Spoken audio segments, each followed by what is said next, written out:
decade. And West Virginia trying to record an 11-win season for just the 6th time in program history. Alongside Greg McElroy, I'm Dave Pasch. Tom Luganbill will join us in a bit. And given the recent history, Greg, of both of these programs, this is one of the better matchups before the New Year's Six, because you've got two teams headed in the right direction coming off excellent regular seasons. I think you can look at both programs and say the arrow is pointing up for Miami, 8-4, but they were this close to being 11-1, and then West Virginia, a great season at 10-2. Should be a fantastic matchup here today. And Mark Richt did his first season back at his alma mater. It was a weird year. They started 4-0, then lost 4 in a row, including on a missed extra point against Florida State. Then they win their final 4. They haven't won their final 5 games since 2001 when they were national champs. And you mentioned it, 10-2 record for Dana Holgorsen in his 6th year. He was a guy a couple of years ago, people weren't sure if he'd last. Now he's got an extension to stay in Morgantown. He's done a wonderful job building this team. Recruiting from all over the United States. A lot of upperclassmen that are playing their final game here tonight. Miami won the toss, deferred, so West Virginia will start on offense. Michael Badgley will kick it deep. Shelton Gibson and Gary Jennings for the Mountaineers. It'll be a touchback, and West Virginia will start on the 25 with senior quarterback Skyler Howard, who's 14-3 in his last 17 starts. From Fort Worth, Texas, went to Stephen F. Austin originally as a running back and a walk-on. Transferred to a junior college in California. You see his overall numbers as a starter and number 3 in school history in total yards. Has a great feel for what Dana Holgorsen wants to do in this air raid offense. Downfield shots, and very effective when he decides to run the football. The only guy with more career touchdown passes at West Virginia is Geno Smith, who had an excellent college career. The Mountaineers on first down run the ball, and there's nowhere to go. Justin Crawford wrapped up by true freshman Joe Jackson, who has had a spectacular second half of the season for the Canes. High-tempo offense is what they do. Not a ridiculously high completion percentage. That's because he likes to drive the ball down the field. Howard going to keep it here. He runs over a defensive lineman for Miami. Chad Thomas eventually on the tackle, but Shaq Quarterman, a true freshman, met Howard in the hole and got drilled by the quarterback, who's only 207.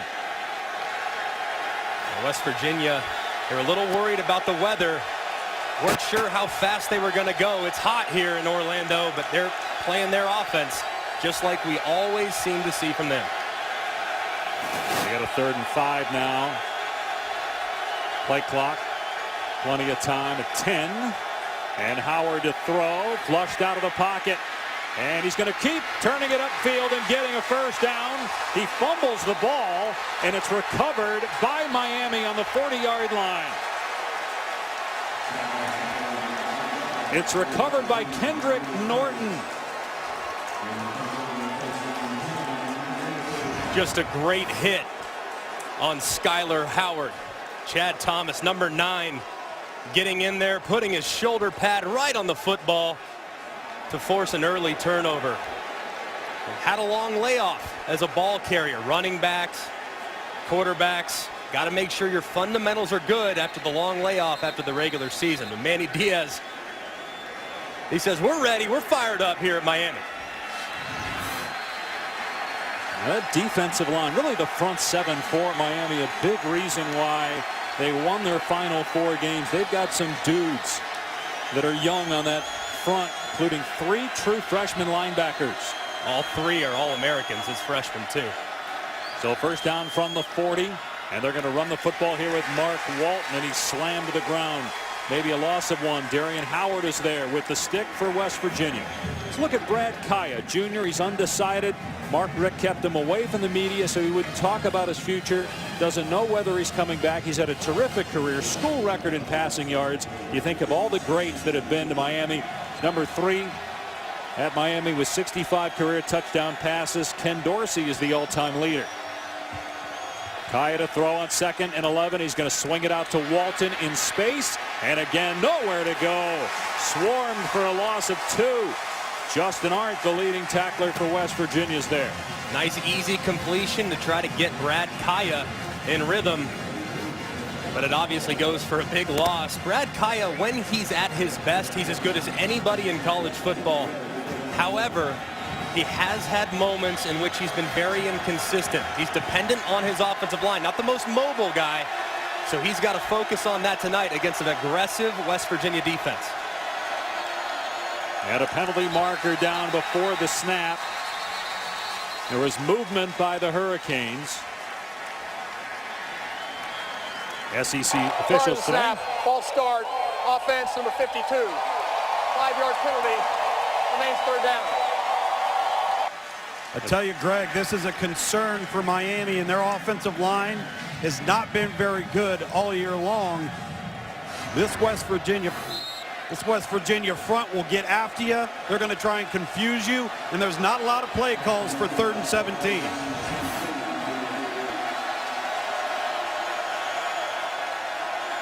Kaya on 3rd down and long, going to air it out, and he overthrows Coley. Incomplete. Really difficult throw right there for Brad Kaya. Well covered in the back end. Coley had a step, but he didn't have enough room. So good defensive adjustment by Tony Gibson, making sure that he forced Coley to the boundary. Justin Vogel will punt now. Gary Jennings was deep for West Virginia.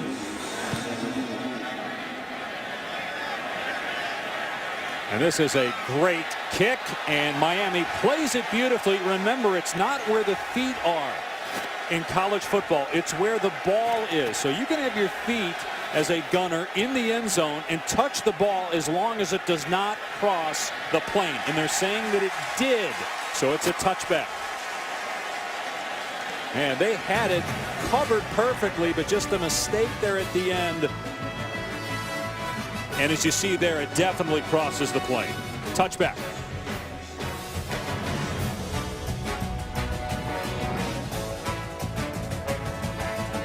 Finished ranked 16th in the top 25 for the first time since 2011. If they get 11 wins, it would be the most since 2007 when they had it rolling under Rich Rod, and they won 11 games 3 straight years.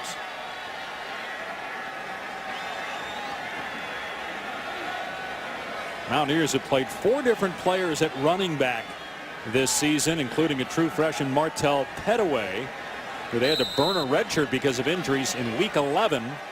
It's Justin Crawford in the backfield right now. First down on the 20-yard line, and the jet sweep. It's Gibson, and he's past the 25 and pushed out of bounds. I'll tell you, this is what West Virginia is going to have to do, because they don't face a defensive front 4 like Miami puts on the field. Keep up the tempo.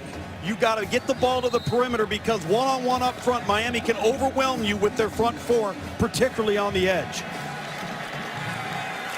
Here's Crawford picking a hole and brought down just short of the line to gain by Pinckney and Thomas.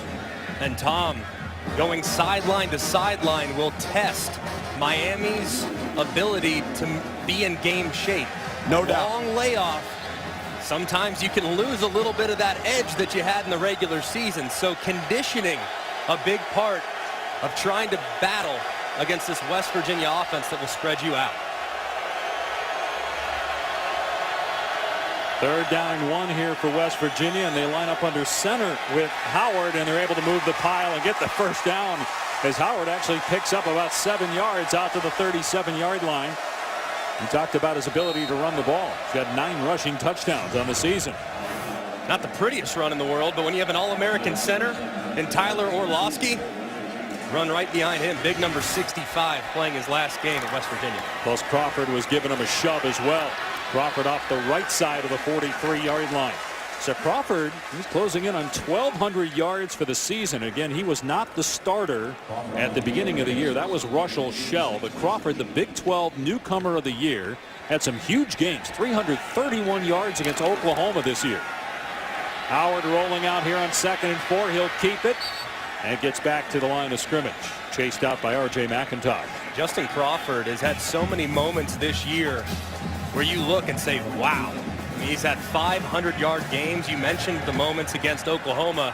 He's a big play back and has a great feel for what Dana Holgorsen wants him to do when it comes to pushing the holes and getting an open space. Howard's pass pulled in for a first down in Miami territory.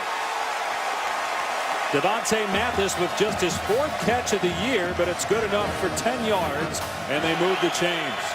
Nice throw by Skylar Howard. Defender had outside leverage. He throws it inside in perfect location to pick up a first down.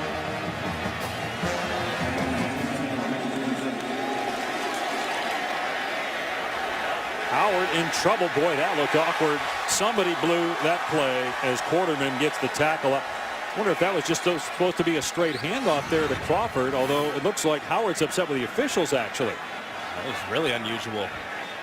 The only guys that really got going were the right side of the offensive line, Howard in the center. Well, that kills West Virginia, guys. They'd stayed ahead of the chains. We're in manageable 2nd and 3rd and short situations. Here's the issue when you get backed up like this and you're Skylar Howard. You're about 5'11". You've got a lot of length on that Miami defensive front. If he pats the ball and can't get the ball out, that's a Miami win on defense because it forces his eyes to come down. Fellas, they lost 9 yards on that play. Now Howard in trouble again, just trying to hold on to the ball, and he's sacked. Portel Jenkins with his first sack of the season. They lose another 13 yards here. Luke, you like that defensive line for Miami? Oh, they are big, long, and you're right. Big number 7, he's got to get his conditioning. Big 92, you see, I mean, this looks like early 90s, late 80s, a younger version of those Miami Hurricanes. They're building a nucleus on defense, Greg. And now, I don't know how many plays are in the playbook for this down and distance. If anyone can pick it up, Luge, it's West Virginia, who's one of the best deep ball throwing teams in college football. Yeah, but Miami knows that, and they're not going to let him throw the ball 35 yards downfield as Howard is wrapped up. Just to finish up on what Tom was talking about there, I mean, you look at this Miami program, it's one of the reasons why we said this is one of the better bowl match of the year, because you have a Miami team that finished strong, winning 4 straight for the first time since 2002 to end the regular season. They've got so much youth on defense. You have a proven winner as your head coach in Mark Richt. Yes, some in Athens wish he would have won more, but you look at his record there, he did a pretty good job given who he has to go up against, and his penalty flags fly. You might get your quarterback back as well, and it's not a guarantee to Kaya Offense Lee. number 7, 5-yard penalty. Remains 4th down. I mean, imagine if Kaya returns and their tight end David Njoku, who's a star, if he comes back. And the linebackers, all 3 true freshmen, all 3 freshman All-Americans. The secondary, you got some stars. Yeah, you're going to lose Cornell Elder, but the guys up front, very deep, very athletic. I think this Miami team is one to watch in the future. And boy, do they get after that one, but a huge kick driving Barrios back. He fields it on his 11. He's tripped up back at the 7-yard line.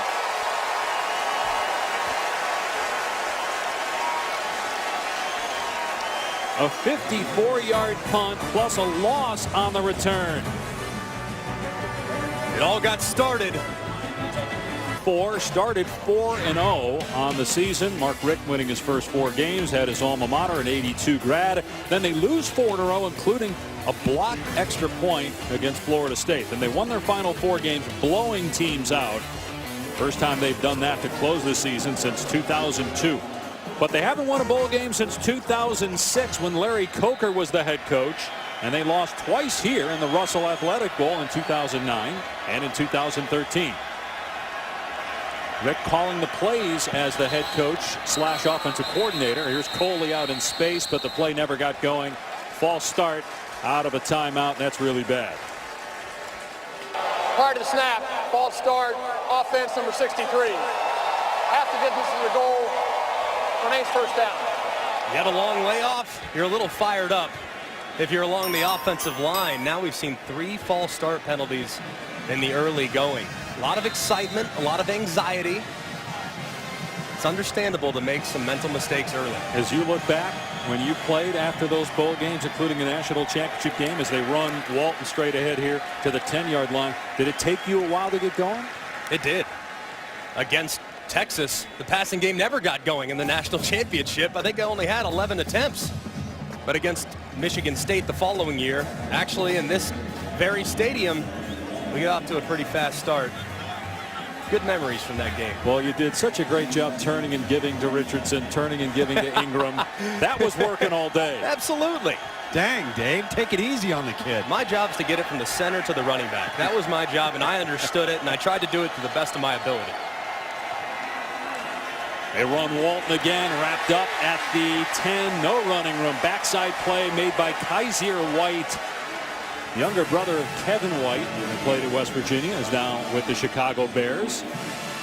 See, this is a chess match, Greg. With West Virginia on defense, you know what they're going to do. They're going to walk an extra guy down in the box. They're either going to be single safety high, or they're going to be in coverage 0, and they're going to say, hey, listen, we'll line up one-on-one on the outside. We're going to stop the run first. Miami's going to have to take some shots. They are, and they have some good matchups with some of their wide receivers from a size standpoint against West Virginia.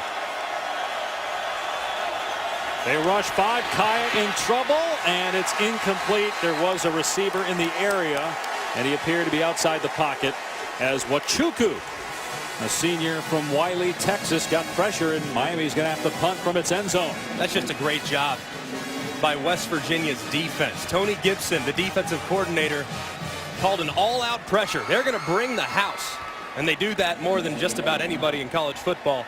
But you have to be alert for the screen game, which is what Miami had called. So linebackers maintained what they were supposed to do and forced an incompletion and a punt. Short kick, and it's muffed. I don't think they gave him enough room, though. It's kicked. Ball rolling around at the 20-yard line. There is a penalty flag down. It's recovered by West Virginia. I don't think they gave the return man enough room, Gary Jennings. And that's why the flag was thrown. Anna Kyram recovers it for the Mountaineers, but again, this should be a Miami penalty, which would give West Virginia the ball around the 40-yard line of Miami. Interference was an opportunity to catch a kick. Kicking team. 15 yards and final foul. First down. And that's a good call. Did not give enough room to try to make the catch. You can see it's bang bang. Gary Jennings trying to catch it. He knows a hit is coming, but a good call by the officials. Yeah, Josh Johnson picks up Jennings and body slams him, but you have to give the return man an opportunity. He did not. And West Virginia will benefit. We'll have the ball at the Miami 39 when we come back. Fans at iDrive 360, we welcome you back to the Russell Athletic Bowl No Score. Great position here for West Virginia to start this drive. If I'm West Virginia, I'm taking a shot right here. Great field position, little momentum, try to get a deep ball. Instead, they check it down. It's a short pass to Shorts, although I think that's what they were trying to do. Take a look right here, guys, and I'm standing facing the West Virginia offense here. Get a sense of just how short Skylar Howard is. You see the length on the front from Miami's defensive front. So you want to stay ahead of the chains, because if you get in second and third and long, now you're going to have to do more 5-step play action stuff. It's going to take longer to develop, and you're overmatched and you struggle to see the field. Got to get the ball out of your hand quickly for Skylar Howard. He's listed at 6 feet tall. Here's Crawford to the outside, past the 30, shoved out of bounds near the first down marker by Jamal Carter. Going to be close to whether he got it or not. This is where West Virginia has to get the running game going. I think running right into the teeth of Miami's defense between the tackles is going to be very difficult. But if you can get on the perimeter, they match up very well when it comes to speed. Good running team. They're 18th in the country in rushing, and they are pretty good on third down this year, 44%. This is 3rd and 1. And beautiful fake. Howard is free inside the 15, and he's able to make it down to the 6-yard line. Boy, that got everybody in the Hurricane defense, and it's a 25-yard run. A great move by Skylar Howard right there on Darian Owens for big gain to set up 1st and goal for West Virginia. They have Shell and Crawford in the backfield along with McCoy. You got 3 tailbacks in there with the quarterback, and it'll be true freshman McCoy. Touchdown, West Virginia.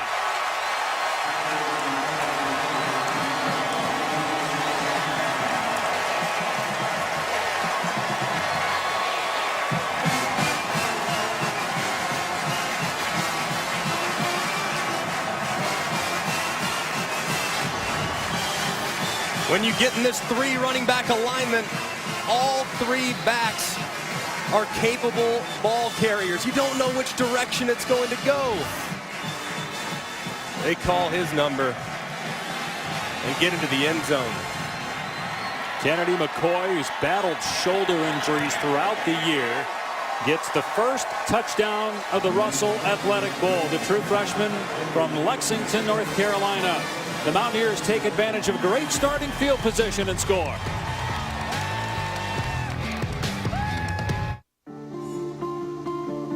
Ready to go? Sometimes the most important lessons are learned outside the classroom. Are we going the right way? When you chase the unknown, take a risk, and push beyond your boundaries. That's when you discover who you really are. Every journey starts with a first.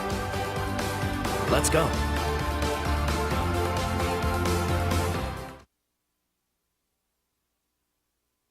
Games for you on ESPN, starting with the Goodyear Cotton Bowl Classic. Western Michigan taking on Wisconsin.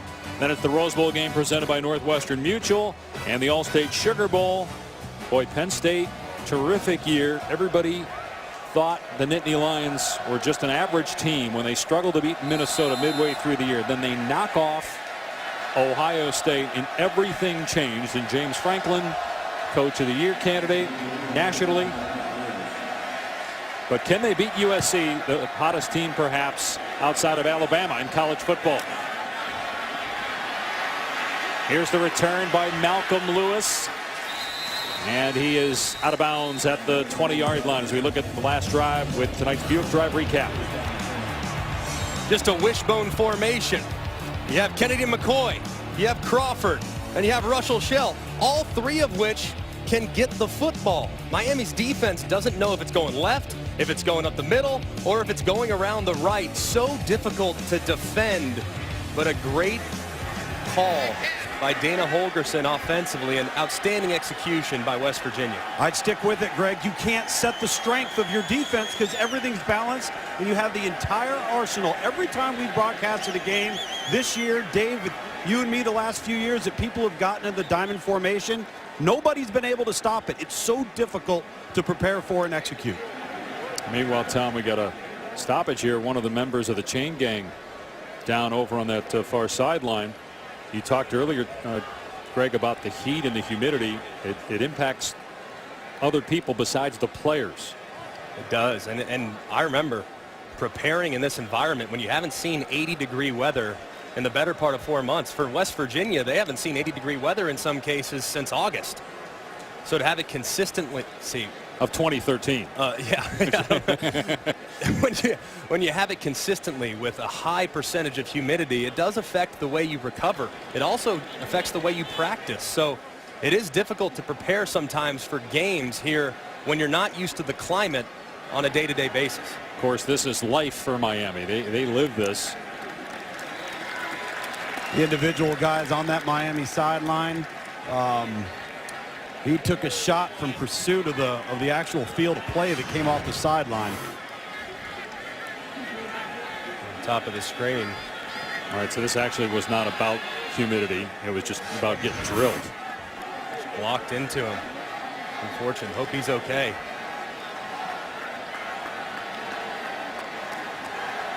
Little wobbly over there, guys. It's too bad.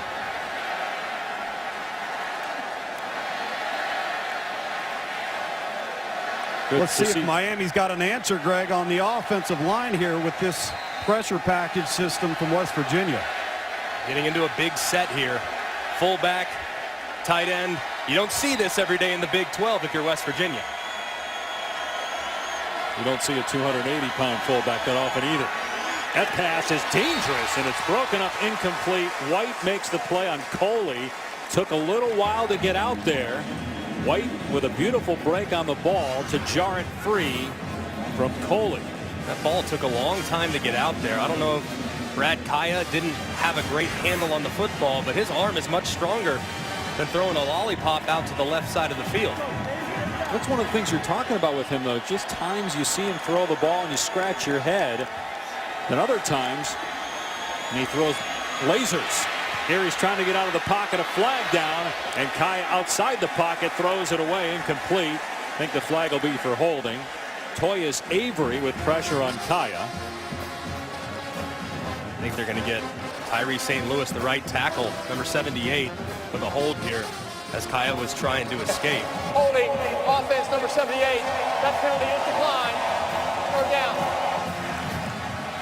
You know, guys, when we talk about West Virginia, as you look at the hold here by St. Louis, we so often focus on the offense for good reason. Dana Holgerson's an offensive coach, Craig.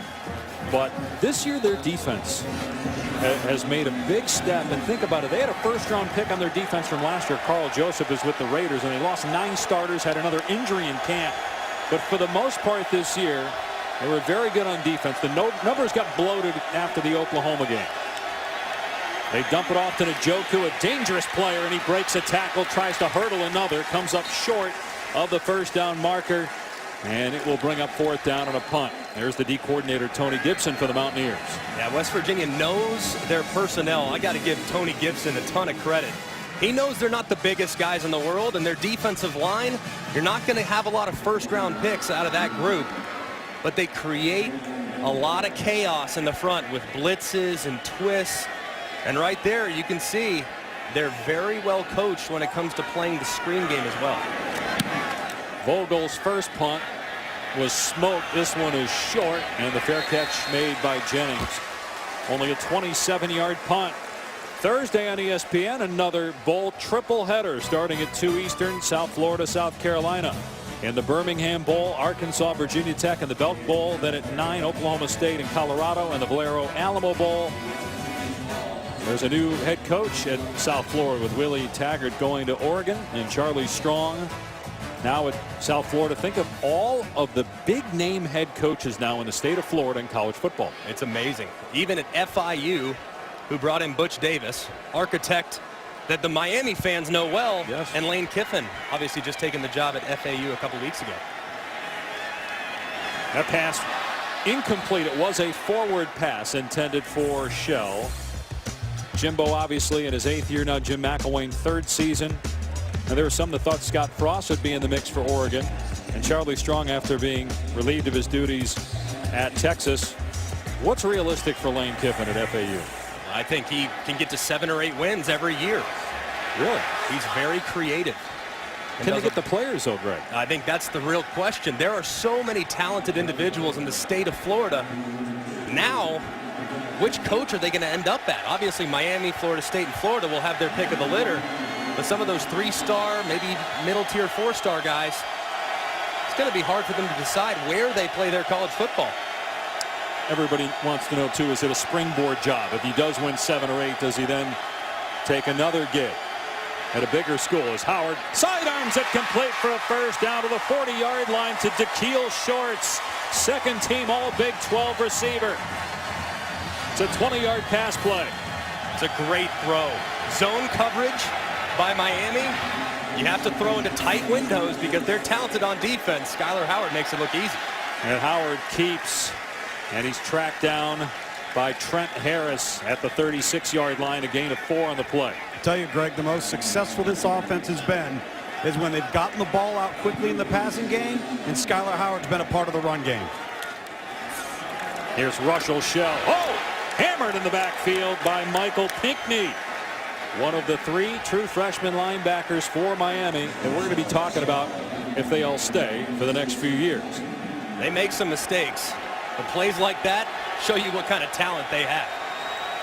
Bad snap, ball on the ground, and the knee down, so the play is over.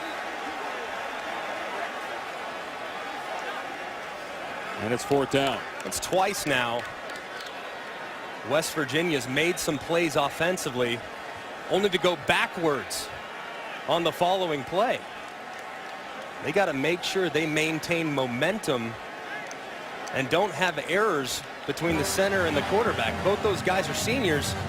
Everyone needs to make sure they're on the same page. Don't have an error on the snap because Miami has blocked a total of 8 kicks, 3 punts, and 5 field goals. Think how hard that is to do to block a field goal. They've done it 5 times. They come after this one. Barrios under it, and the fair catch made at the 11-yard line.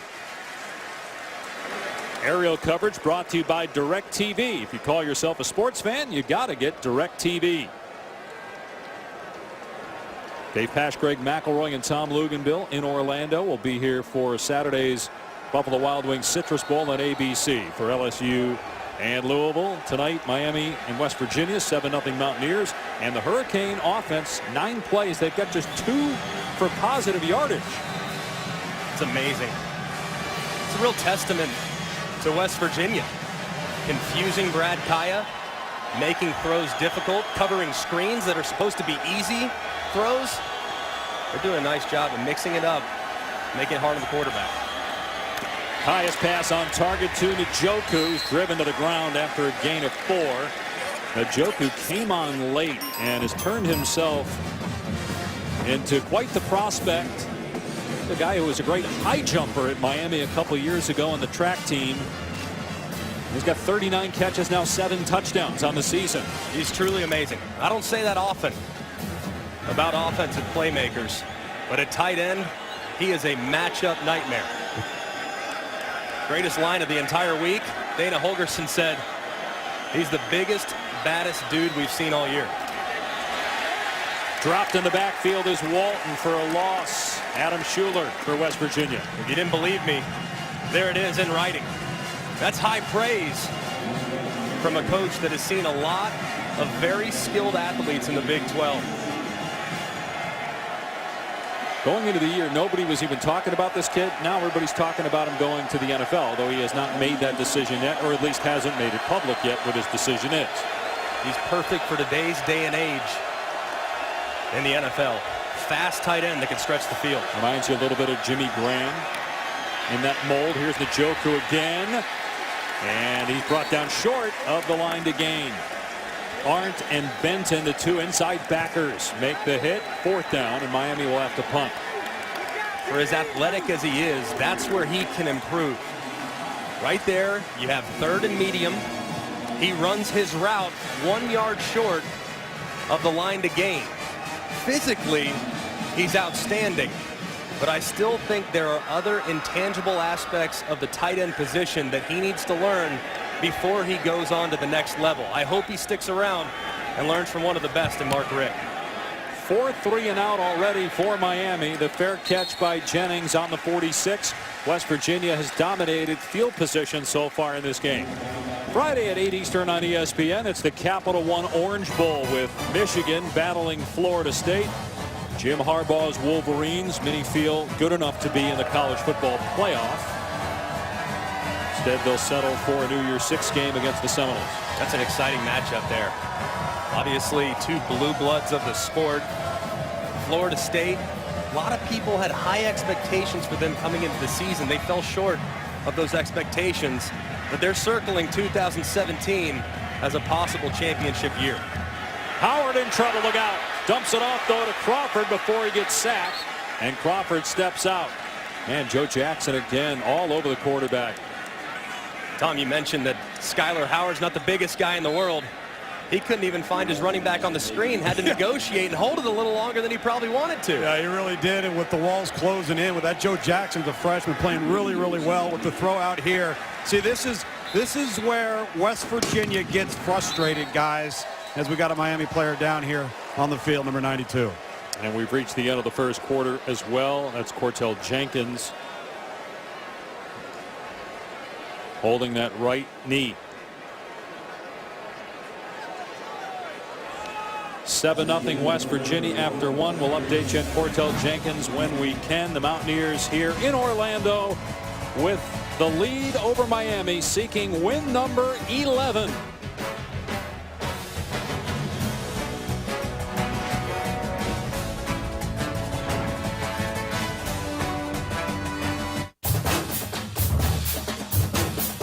With Hope. Celebrating its 12th year, sponsoring the Good Hands Field Goal Nets, Allstate makes contributions to participating universities' general scholarship funds for each field goal and extra point kicked. To date, Allstate has contributed millions in scholarship funds. With Greg McElroy and Tom Luganbill, Dave Pasch back at the Russell Athletic Bowl, part of Capital One Bowl Mania. No first downs for Miami. Just the second time this year through one quarter. The other game was Notre Dame. And West Virginia has been near midfield to start just about every drive, and they have a 7-0 lead. Howard to pass here. Over the middle, it's caught. Into Miami territory. DeKeel Shorts now 60 catches on the season. Jamal Carter with the hit. Very tight coverage by Carter, but a better throw and catch. And it's 4th and 2, and West Virginia is going to punt the football here. These two schools were rivals back in the day in the Big East days. First time they've met since 2003, and Miami was number 2 that year. Their final meeting as Big East opponents. 22-20. West Virginia lost that game. They beat Miami back in '93 as part of an undefeated regular season. Good punt and a fair catch made in traffic by Berrios on the 13-yard line. 7-0 West Virginia, early second quarter. Shot of Bristol, Connecticut for you.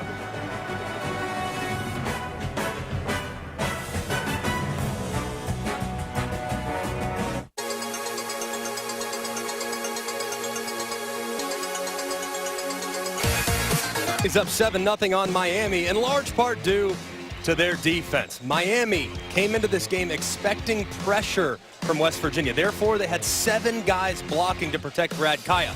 Next thing you know, here comes that pressure. They try to dial up a screen. It's perfectly covered by West Virginia's defense. Not only have they been able to mix coverages, but they've executed those coverages extremely well. And as a result, Miami is in the second quarter and still has yet to get a fresh set of downs. Let's see if there are any adjustments Mark Richt makes now. First down on the 13-yard line. And Kaya to the air. High pass. Nearly intercepted. Intended for Coley, and Avery, the safety, broke late. Or he might have picked that off. We mentioned Mark Richt and what kind of adjustments he would make here. He's calling plays. Played quarterback for Schnellenberger, 1982 graduate of Miami. After 15 years at Georgia and his first season back here at Miami, in his 15th bowl game as a head coach.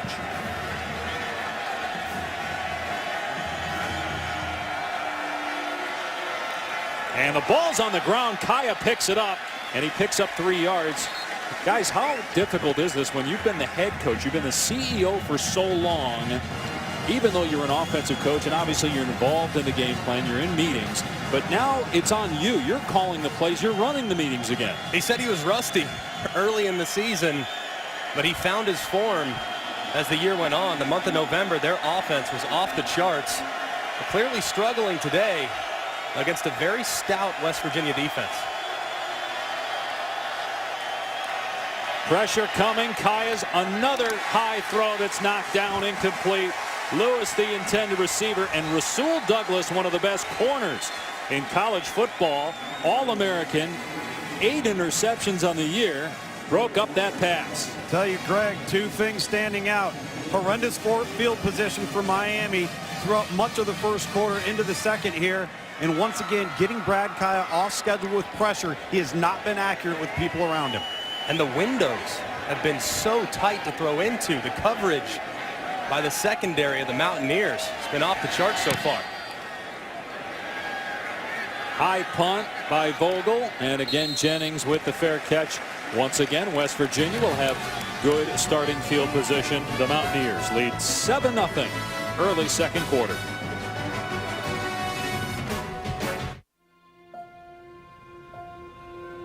Dear seniors, many of you will never put on a... Luke's and I had Clemson playing Alabama. I want to know, is there anybody at all that hasn't picked Alabama? Have you guys seen it? I haven't. Unless they write for the Columbus Dispatch. I haven't seen anything, to tell you the truth. Alabama's very, very solid on both sides of the football. Here's Skyler Howard running the football. And good job keeping his balance. He's to the 47-yard line, picking up about 5. That Ohio State-Clemson game, look, it's going to be really interesting given Clemson's experience playing in that stadium last year in the national championship game. Ohio State played in that stadium in the Fiesta Bowl last year, beat Notre Dame. What does Washington have to do to have a shot to make it a game? As Gibson catches it, slammed to the ground after a gain of 2. Jenkins with the big hit. They have to force turnovers. The good news is for Washington fans, they're as good as anybody in college football when it comes to forcing turnovers. 33 forced this year, and their offense doesn't ever give the ball away. Plus 21 altogether in turnover margin. Oh, that one was nearly picked off on the screen. McLeod dropped the ball. Otherwise, he's got a house call. No wonder you don't see that more often on those wide receiver screens. It's a far throw for Skylar Howard to make from the opposite hash, trying to throw it to the numbers on the right side. Especially as a right-handed passer, it takes you longer to get your shoulders around and make an accurate pass. If you're to the left, you can just shuffle right to it. Very dangerous throw right there, and a heads-up play by McLeod, breaking it up and almost taking it the distance. Got a penalty flag just to finish up on Alabama. Okay. False start, offense number 30. 5-yard penalty. It remains 4th down. In the NFL, a lot of people are saying the Cowboys aren't going to win it because they have a rookie quarterback in Dak Prescott. But no one is saying that Alabama can't win it with a true freshman quarterback. Is there a concern at all with Jalen Hurts in that environment, having never experienced that before? Naturally. Absolutely, that has to be a little bit of a concern. But he hasn't played like a freshman all year. Yeah, he's made some mistakes, but for the most part, every time he's made one of those mistakes, he's bounced back with a great play. Barrios on the return and brought down by Justin Arndt at the 33-yard line. No first downs yet for Brad Kaya. The accessible playgrounds, pools, and rides. Though afterwards, some of the players on both teams got into it. There was some jawing, some trash talking going on. Well, trash talk never hurt anybody. It's at a charity event. It was after the charity event. Miami runs the ball here. Gus Edwards picks up maybe 2 as we look at tonight's keys to the game, brought to you by Franklin American Mortgage Company. Greg, some of the things you talked about at the outset and how they've played out. Yeah, West Virginia has done exactly what they needed to do. Keep Miami off schedule. You can see 16 plays, 23 yards, and then West Virginia's offense, they haven't done a very good job handling Miami's movement. A lot of negative yardage plays have been forced by the Hurricane defense. There's a negative play for West Virginia's defense. Al-Rashid Benton and David Long both in the backfield. So it's a loss of a couple on the play. It'll bring up 3rd and long. Miami's still searching for its initial first down of the game. They're 0 for 5 on 3rd down, in large part due to the fact that all their 3rd downs have been like this. Yeah. 3rd and 9. Yep.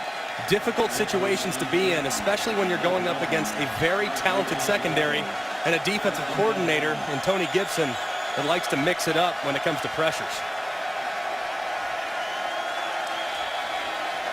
3rd and long. Kaya hit. Ball floats in the air. And it is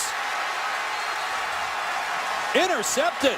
Penalty marker is down, but it was picked off. Toyas Avery, who had a shot at an interception earlier, but couldn't come up with it, able to secure the ball there. Well, let's see what the penalty is about. Now, sometimes on those jump balls, you get interference by the defense or the offense trying to jostle for position. Pass interference, defense number 16. The penalty will place the ball at the spot of the foul and includes an automatic first down. Well, that's one way to get your first down of the night.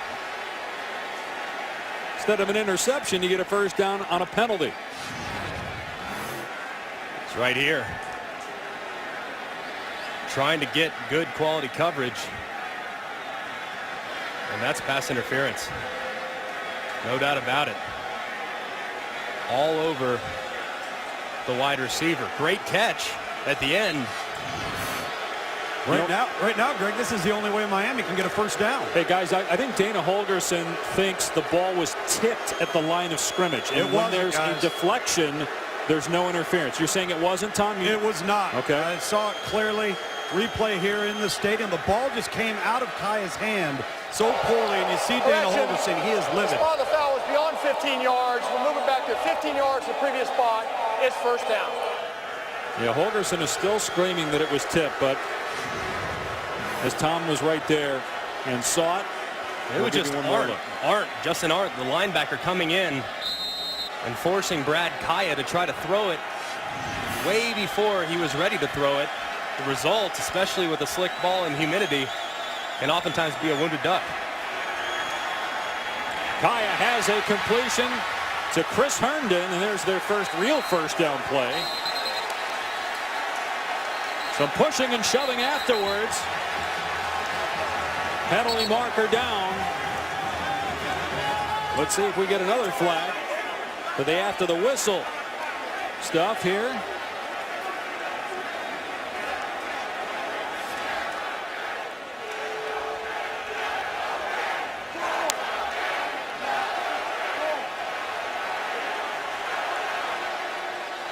Tell you guys, both of these staffs on the Miami sideline and the West Virginia sideline doing a great job controlling the emotions of the kids that are not on the playing field right now. That thing could have got out of hand as both of these benches jumped up in a hurry. Nothing wrong with a little trash talk. After the play Better was have over, it here than at the charity event. conduct, number 67, the offense, his first of the game, 15-yard penalty, first down. That's the center, Alex Gall, right here. Yep. Yeah. Drills Al-Rashid Benton. That's just foolish.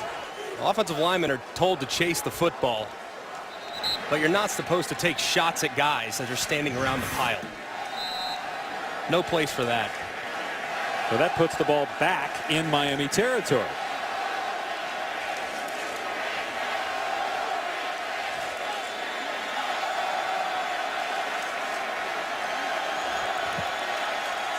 Now Miami 105th in the country in penalties this season. At 87 coming into tonight. Here's Kaya with time. Another high throw. Man, you got to complete that. All this talk about Kaya in the NFL, and you got Stacy Coley open. You got time to throw, and you miss. Yeah, just high and behind. Ball leaves his hand fine, has plenty of time to throw it. Defensive player fell down. This is the problem with Brad Kaya. His great days are as good as anybody in college football, but his average days are below average days. They happen way too often for a guy with his skill set and talent level. Run play on second down to Gus Edwards. He's to the 50, so he picks up 2 yards. Brought down by Christian Brown. And look, Kaya certainly, look, we talked about the talent. He has numbers, the #1 all-time passing leader at Miami. And he's got a chance at the single season record, which is held by Bernie Kosar. He's got to throw for almost 400 to get that. 1 for 4, though, throwing on 1st and 10. And because of that, and only the 2 yards on second down, we have a 3rd and long, and Mark Richt calls a timeout. Miami 0 for 5 on 3rd down so far in the game. The Hurricanes have 40 yards of offense and 1 first down.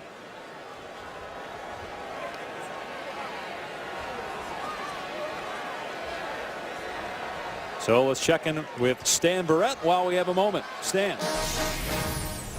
All right, thanks, Dave. SportsCenter right now presented by Great Clips.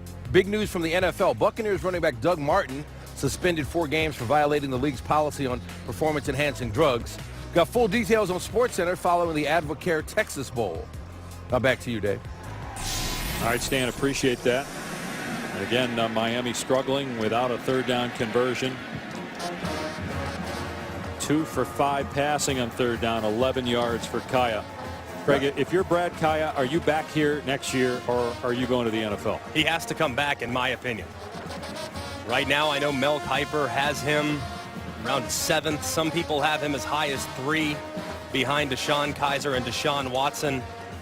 But I think another year working with Mark Richt, another year in the system with all the great players that he has in his supporting cast, he could come out in 2017, have an incredible season, and get drafted in the top half of the 1st round. But Tom, right now the inconsistencies that you see in his game are troubling if you're an NFL talent evaluator. Well, they are, and he's going to turn in his papers, and that's the reflection that he's going to get. That's what he's going to see coming back at him. And quite honestly, Miami's not good enough across the board to have guys considering to believing early. And I think it would be smart for him mentally, physically, little nuances of the position. But right now, if you're Mark Richt, you got to be more concerned about this offensive line not being able to control the line of scrimmage, particularly in the run game.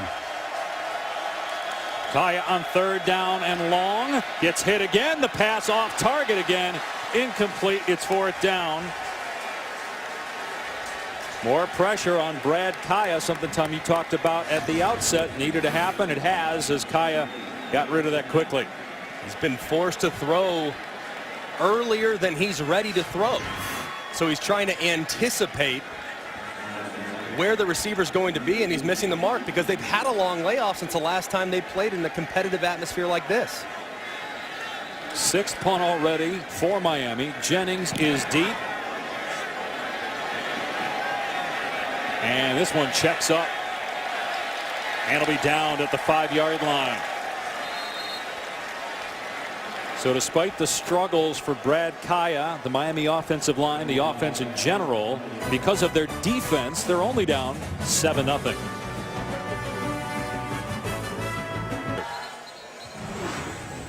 Skyler Howard hasn't had his greatest day throwing the football, but he's been a pretty effective runner for a majority of the season. 400 yards rushing coming into tonight's game. But they need to get back to their bread and butter. Trying to get back in the 3 running back diamond formation to try to throw off where they're going to be running the football. Up the middle, to the right, to the left. We haven't seen it, and it was effective early on. Have to assume that Dana Holgerson's going to get back to it on this drive. And they just run it straight ahead. Russell Shell on the carry out to the 7-yard line. It's been an interesting career, to say the least, for Shell. Started out at Pitt after being a big-time recruit. Then wanted to transfer from Pitt, thought about UCLA, then tried to go back to Pitt, wasn't allowed to, ends up at West Virginia. And then coming into the year, you think that he's going to be the go-to guy, get 1,000 yards. He gets hurt. Justin Crawford ends up rushing for 1,200 yards almost. That's a really good room, Dana Holgerson said. Very unselfish running back group and a very talented running back group as well. Here's Howard keeping it. And he got tripped up by one of his teammates, one of the offensive linemen. He's to the 12-yard line. To your point, 5 yards on the play. To your point there, Greg, they weren't in the diamond formation, but by bringing the motion across the line of scrimmage, in effect, you create the same conflict of assignment for the defense. The eye candy in the backfield with these freshman linebackers, they start seeing things go side to side. Then you've got the backfield action and Skyler Howard running the football. That's where they've been at their best. This is the first time Miami has had a field position advantage on 3rd down. And they're going to bring some folks here. The pass is caught, but there was a flag. There was movement. West Virginia was anticipating Miami bringing the house that time. Prior to the snap, false start, offense number 1. 5-yard penalty, remains 3rd down. On Shelton Gibson, who was lined up wide to the left of Skyler Howard. Nothing makes you more frustrated as a quarterback when a wide receiver jumps offside. I understand it's loud, but he's not keying off of the cadence or what anything that Skyler Howard's saying. He's looking at the football. So now you go from 3rd and manageable to 3rd and 8 against a defense that likes to pick up the pressure. They're going to bring Gibson in motion here and run it past the 15-yard line and a 1st down, but another penalty marker. Russell Shell out to the 20. Let's see what the flag is about. When a guy does that, by the way, as a quarterback, do you say something to the receiver? Oh, you had Julio Jones. You said, Julio, don't worry about it. You'll get 80 on the next play. Julio was untouchable, but everyone else might have gotten a little bit of a chew. Look at how demonstrative Dana Holgerson is. You can just have motion. Offense number 1. The player was on the line of scrimmage when he started his motion and did not establish himself as a back. 5-yard penalty. Correction, half the distance. 3rd down. I mean, you could have a Dana Holgerson channel, and I think you'd get a 1 rating. Just watching him in game. He gets fired up, man. He loves ball. He's a competitor. But he's frustrated right now with what Shelton Gibson's done on consecutive plays. Yep. You would have said something, Julio, in the second one, I guarantee you. Okay. Howard keeps it. Boy, he just got out of the end zone. Chad Thomas had him at the goal line. Holgerson had his back turned to the play, just started walking away. He's already at the 40-yard line in Miami territory. He wanted to see nothing there. Very, very close to having to punt from your own 1-yard line. Chad Thomas Beats the tight end inside with such ease. He's in the backfield before Skylar Howard even starts his forward momentum. And now West Virginia is punting from the back of the end zone. And Berrios, a very talented returner, could have a chance to come get one. Keep in mind the 8 block kicks, but they didn't get to it that time. And Berrios with the fair catch at the 48, so Vogel did a pretty good job that time. But Miami will have excellent field position as we look at tonight's PlayStation View Player Spotlight. The accomplishments of Brad Kaya. Most passing yards ever at Miami. You think of all the great ones they've had there. 3rd in school history in passing touchdowns. 11 career 300-yard passing games. And on the season, 23 touchdown passes, 7 interceptions, only 1 in the last 4 games. All wins for Miami. They're trying to win their final 5 games of a season for the first time since they won the national title in 2001. Now tonight's been a different story. 5 of 13 passing. But they're only down 7 and they got great field position. He'll throw it here, dumping it off to true freshman Richards. Amon Richards inside the 30. Richards past the 20. Heading for the pylon. Touchdown, Miami.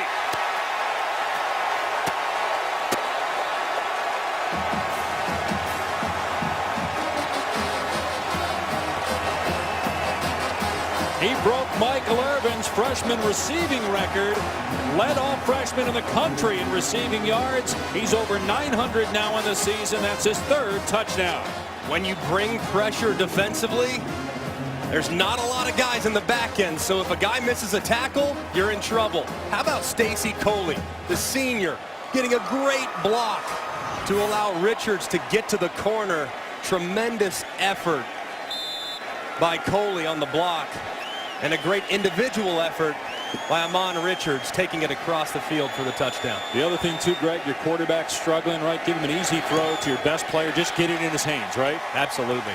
He does the rest. The 51-yard touchdown to tie the game at 7.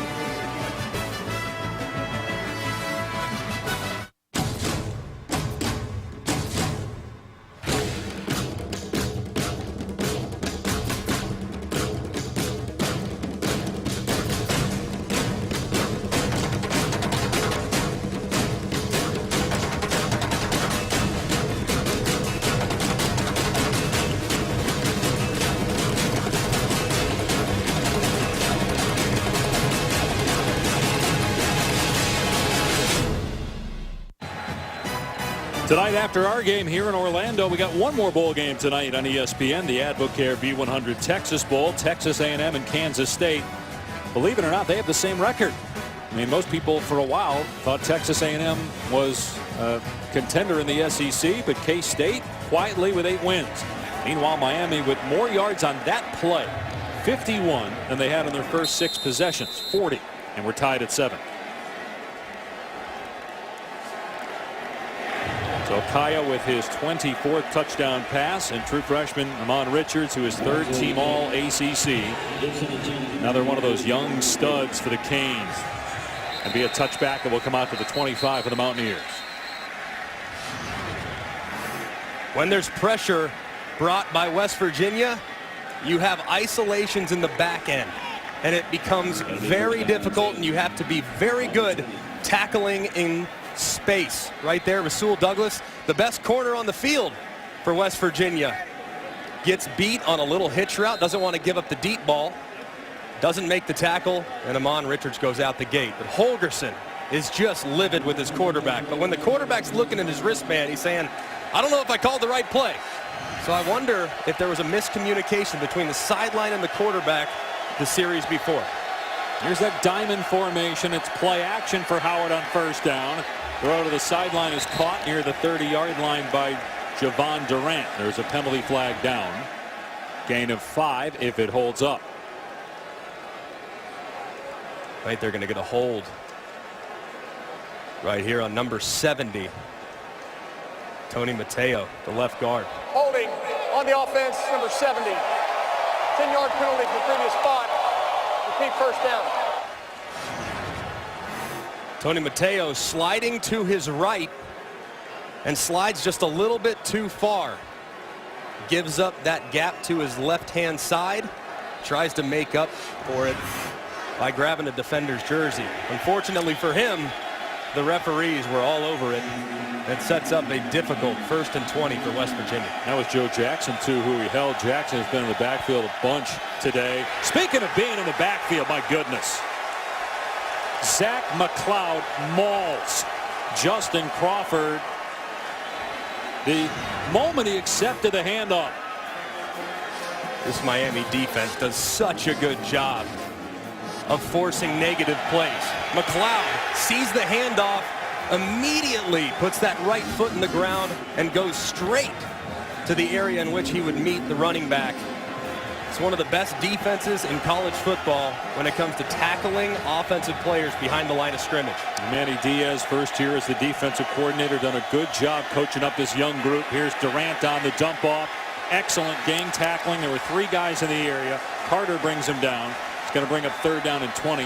But you think about Manny Diaz, and there was a while where Diaz was getting a bad rep.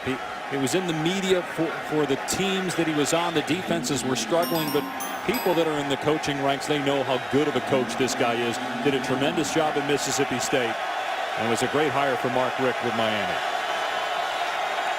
Howard dumps it off here on 3rd down and long, and running out of room is Crawford out of bounds at the 24, and so a punt coming. I tell you, Greg, you could notice how synonymous field position and team execution has gone with these 2 teams. When Miami was backed up, could do nothing on offense. Defense for West Virginia was cranked up. Vice versa, we're seeing the exact same thing now. Momentum is swung to the orange sideline with another great field position opportunity here under 5 minutes to go. Miami's got the momentum in this one here in the 2nd quarter. Braxton Berrios, Thomas deep. Billy Kinney to punt here. And this one was out of bounds. Let's see where it crossed out of bounds. It crossed at the 41-yard line.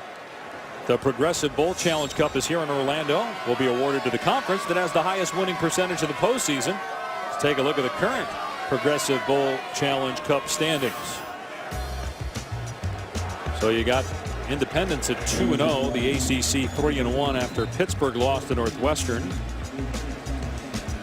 Independence, huh? 2-0. BYU with a win, and Army, of course, getting a big win. How about Army?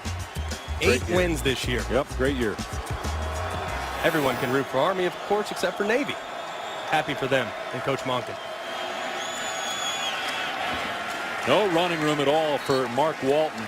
Guy that's had a tremendous year, but he just hasn't been able to get going. You had David Long and Wachuka win on the tackle. Walton over 1,000 yards on the season. I think he's the most underrated running back in college football. Walton does such a good job out of the backfield as a pass catcher, in protection. He's quick. But you got to give credit to this West Virginia defense. They've been all over him tonight. Go to the team MVP as Kaya throws. My goodness, Coley wide open inside the 40 and keeps his balance to pick up additional yardage. Great effort by Coley to the 28-yard line. It's a 30-yard pickup for the Canes. More pressure for West Virginia means isolation on the outside. A nice post corner. 3 steps inside, 4 steps out. Great route by the senior, Coley. And now some tempo play action for Kaya. Over the middle. It's caught by Richards at the 20-yard line. Gain of 8 on the play. Kaya's starting to get going a little bit. It's amazing when an 8-yard hitch route where your wide receiver does all the work, what that can do for your confidence. He looks much more dialed in on this series. 2nd and 2. Walton, beautiful move. Walton to the outside, stiff arming, and finally wrapped up around the 5-yard line out of bounds by Douglas. It'll be 1st and goal after the 16-yard run by Walton. I told you he's one of the most underrated players in college football. The jump cut, nothing there. Quick little shuffle step, bounces it out to the right. Doesn't matter how well you defend the run, you still have to tackle. Mark Walton makes it very difficult on West Virginia there. Just a sophomore from Miami. Here he is. And stacked up down to the 2. So you say most underrated back in college football. Whose class do you put him in? I mean, is he as good as some of the guys that are going to go in the first round like Cook and Fournette, or do you put him a tier below? His ceiling is that of Dalvin Cook. I think he has the ability to be that explosive. Now, he's not as big as Dalvin Cook, not as big as Fournette, but he's very versatile. He's an outstanding wide receiver, which I love, of course, as a quarterback. 26 catches on the year coming in. Kaya, back of the end zone. Touchdown, Malcolm Lewis. Lewis's first of the season gives Miami the lead.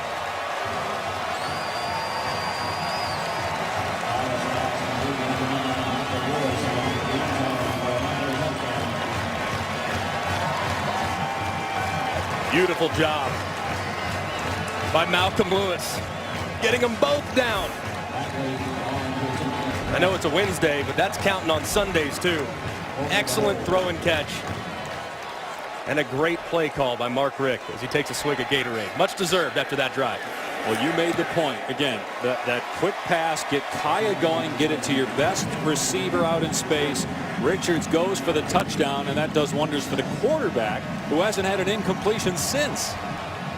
It's amazing. Most important part of playing quarterback is confidence. Right there, Malcolm Lewis fakes like he's going to block.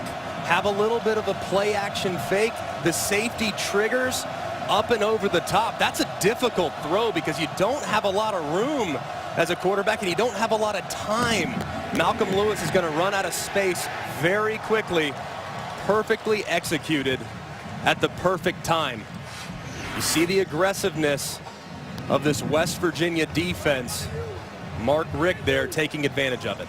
I'll tell you, Greg, the effectiveness of the early down calls to get themselves a fresh first down after one play or a 2nd and 1. Completely absent of that in the first quarter, really first quarter and a half, has changed the complete complexion of the confidence of this offense. West Virginia will have all of its timeouts and will start on the 25 with 2:11 to go here in the half. And coming up on the Buick Halftime Report with Stan Barrett, Mark May, and Booger McFarland. Hey, guys, looking forward to hearing from you. A report from Glendale. Big day in the Bronx for Justin Jackson of Northwestern, and some shocking NFL news. I'm going to stick around and watch halftime now. I'm ready. That's fantastic. Shocking NFL news. Were you shocked when you found out your former coach Rex Ryan was let go by the Buffalo Bills? I was not, but I was disappointed. I think the world of Rex and always hoping the best for him and his family. Howard keeps it here and does a good job waiting for his blockers to get downfield. Anthony Moten tackles him at the 30. Last 4 drives for West Virginia have been all 3 and outs. That play there goes for 5 yards. Just thought the timing was interesting with Rex Ryan doing it the week before the last game. It's unusual. Oh, man. Da'Keil Shorts was wide open, and Howard missed him. That would have been at least 15 yards and a first down. And who knows, Shorts had a cushion from the defenders for Miami. He might still be running. Oh, there was a lot of room to work for Shorts. That's a bad throw by Skyler Howard. Just didn't have his feet set. And now you have a decision to make because Miami has all 3 of their timeouts. Do you run the ball here and possibly punt it back to him? I, for one, I'd play offense and try to pick up the first down. Maybe you run it with Howard here. He's going to throw it on 3rd down. In trouble. Look out. And here he comes. Joe Jackson stepping out with another sack. Joe Jackson, the true freshman from Homestead, Florida, has been a terror the second half of the season. He now has 8.5 sacks. Here he is. Joe Jackson. This is not a guy we spent a lot of time talking about when we did Miami games early in the season. But my goodness, has he come on. And Miami uses one of those timeouts to stop the clock with 1:32 to go. So quite a turnaround. It all started with that big play, that catch and run for Ramon Richards and Miami. But the way this game has gone, that's how their season's gone, right? Inconsistent. They win their first 4, lose 4 in a row, and then win their last 4 coming into this game. But you see the talent that's on this football team. Yeah, they've had moments in which they've made mental mistakes, heavily penalized, inconsistent play at the quarterback position from time to time. But when they turn it on, they are absolutely exceptional. And proof is in the pudding with the way they've played the last few minutes of the ball game. What's happened with West Virginia's defense here the last couple series? They're not getting to Kaya like they were earlier. And Miami's making adjustments, too. They're getting the ball out faster. That way, Brad Kaya throws it when he's ready to throw. Barrios, as a flag flies, trying to get outside. He does. And he's into West Virginia territory, but there's 75 flags on the field. They just threw 2 more over on the far side of the field. Just a shade under 75. They're on both sides of the field. All blocks in the back or holds by Miami. 1:19 on the clock. They're going to have 1 timeout left. Ken Williamson, our referee. SEC crew. Just trying to think what that shocking NFL news is. We're on the air, so I can't check Twitter. Is it the Doug Martin news? Maybe. I didn't see. I'll be honest with you. I'm college football all the way. I think that's what when it comes to bowl season. It's my guess. It's the Doug Martin news that I'm sure hits close to home to Booger, former Tampa Bay Buck.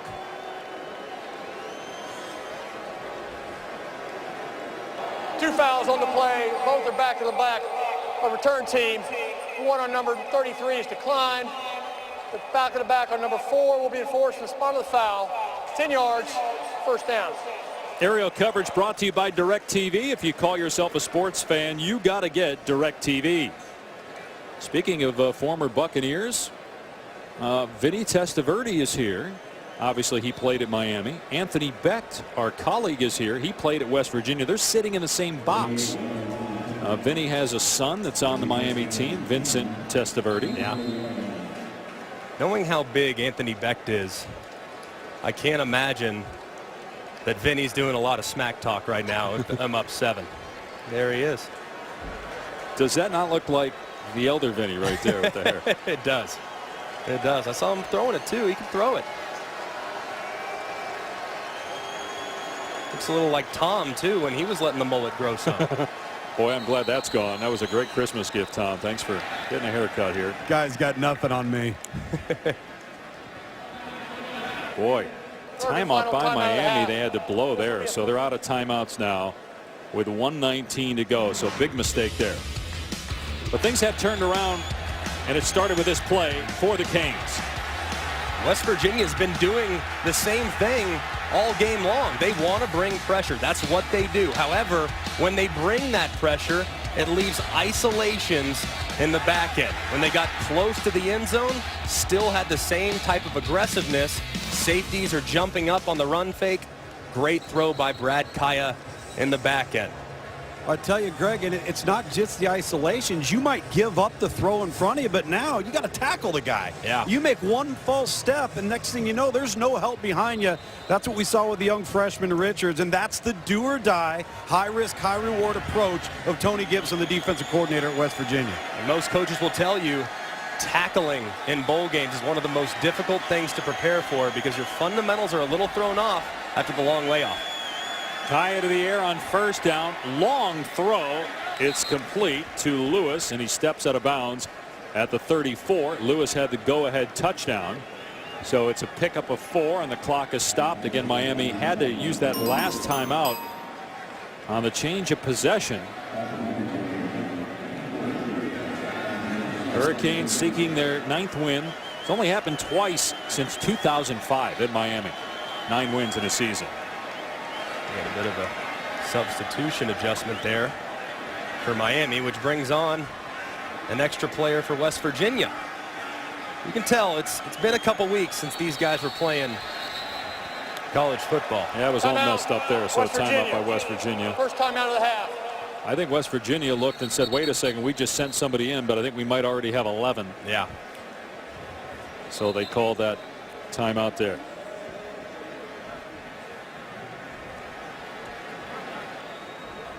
All right, so it's been a little sloppy. You mentioned it, you know, bowl practices. It's good work for a lot of the young guys. Yeah. For Miami, that's just their starters, Yeah, right? that's everybody that they have in their 22 starters. You know, West Virginia, a team that, you know, coming into the year, not many thought they'd be a contender in the Big 12, and I know they're trailing in this game right now, but big picture, what a job that Dana Holgerson has done with this group, Greg. And for a guy that was not embraced for a while in Morgantown, it's paid off the hard work that he's put in, because this year they got off to a 6-0 start. They got up to a 5-0 start in 2012, which was early in the Holgerson era, and then they lost 5 in a row. Right. And that seemed to be the worst thing that happened to him. It's almost like they didn't forgive him in Morgantown for that. Well, it happened this year, get off to a great start, and instead they win 10 games. Oh, dangerous throw that Coley catches. That was almost picked off by Justin Arndt and would have been going the other way. Yeah, and Miami now, clock about to run once again, trying to steal some points. Obviously don't need a touchdown before the end of half, but be smart about what your field goal kicker's range is. Kaya's dealing right now. First down. It's Barrios inside the 40 at the 39. Their kicker, Michael Badgley's career long is 57 yards, so they're in that range right now with 50 seconds to go.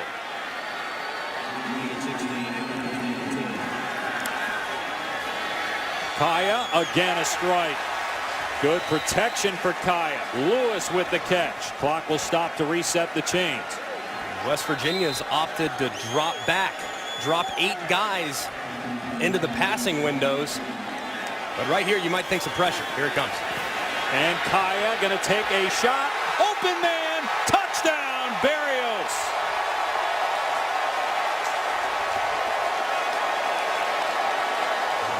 Brad Kaya has been perfect here in the second quarter. 3 touchdowns. That for 26 yards.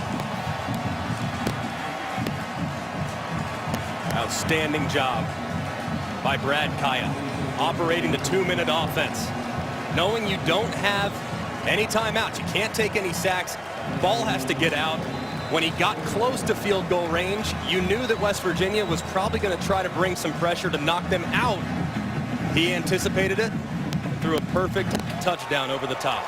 Extra point makes it 21-7, 27 seconds to play till halftime. Excellent job by Barrios as well, giving a little shake to the defender who's squatting because he anticipates a quick throw from Brad Kaya. Pressure coming, Brad knows it. He's got a guy coming that is not blocked. He throws it right where his receiver can get it. Outstanding execution right there between the junior quarterback and the junior wide receiver. Digest these numbers. First quarter, Kaya 4 of 8, 14 yards. Second quarter, 10 of 14, $174, and 3 touchdowns. But again, it started with just that short pass, right, to Amon Richards. He does the rest. Would that help you when a receiver makes a big play, even though all you did was just throw a quick pass? Does it do wonders for your confidence when that happens? Absolutely. And not just in the passing game, too. I mean, it gives the offensive line confidence. It gives the defense confidence. Once the offense gets going a little bit, everyone seems to breathe a little bit of a sigh of relief. So a big play by the freshman Amon Richards a couple touchdowns ago to breathe some life into the Canes. And West Virginia electing to run it out here. Shelton Gibson makes a big mistake. Wow. Great coverage by Miami, but you should have just taken a knee, had a touchback, started on the 25, and laid the clock at 27. Kaya has completed 9 straight passes and 3 touchdowns during that span. Outstanding. Tony Gibson just received brand new contract extension. Trying to dial up some pressures, trying to make it interesting, trying to challenge his defense. Brad Kaya's made the adjustments too, and he deserves a ton of credit. Holding the ball a little long, a little off target, a little rusty, obviously, in the early going. But man, he's dialed in now, and those receivers are getting open against very good coverage. And Miami will get the ball to start the second half. No first downs for West Virginia in the second quarter. And the Hurricanes in front 21-7 at halftime. Checking with Tom is with Mark. Rick. Coach, no first downs in the first quarter and a field position disadvantage. How do you account for the shift in the second quarter production? Well, somebody made a play. Amon made a play and just energized the whole team. And that's what happens sometimes in games like this. These Kids are young and impressionable, and something big happens, everybody gets juiced up, and I think that's really just what got us cranked up. As a play caller, on the early downs there, you guys struggled early, and then when the three-man fronts came, you started to get some throws downfield. How do you account for some of those loaded boxes on the early downs offensively? Well, it's not so much that. Their line's whipping us, is all there is to it. In the run game, we're trying to get something going, running the ball. We really haven't. I don't want to sit here and chunk it every down, but, you know, we'll mix it up still, but we got to do a better job run blocking. All right, thanks, Coach. Thank you. Mark Richt said his team gets juiced up. He's steady all the time. Regardless of circumstance, you know what you're going to get from Mark Richt. And his team leading 21-7 over West Virginia at halftime. Back to Atlanta. 2-0 start, but Miami with 21 points in the second quarter to take a 14-point lead.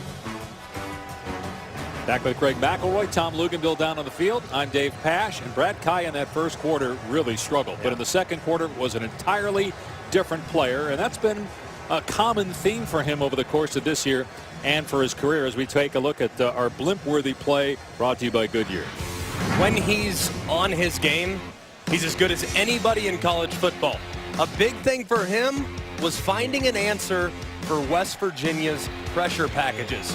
Early in the game, didn't get his feet set, didn't throw accurately, but he made the adjustment, as did his coach, Mark Richt. Quick passing game, getting the ball out of his hands very quickly to Amon Richards to give him plenty of time to get some yards after catch. Then, as they approach the red zone, same pressure package, one-on-one in the back end, gets the ball up extremely quick, right into Berrios' hands for the touchdown. He really turned it on, and now the team, both offensively and defensively, really have a certain pep in their step, more so than what we saw in the early going.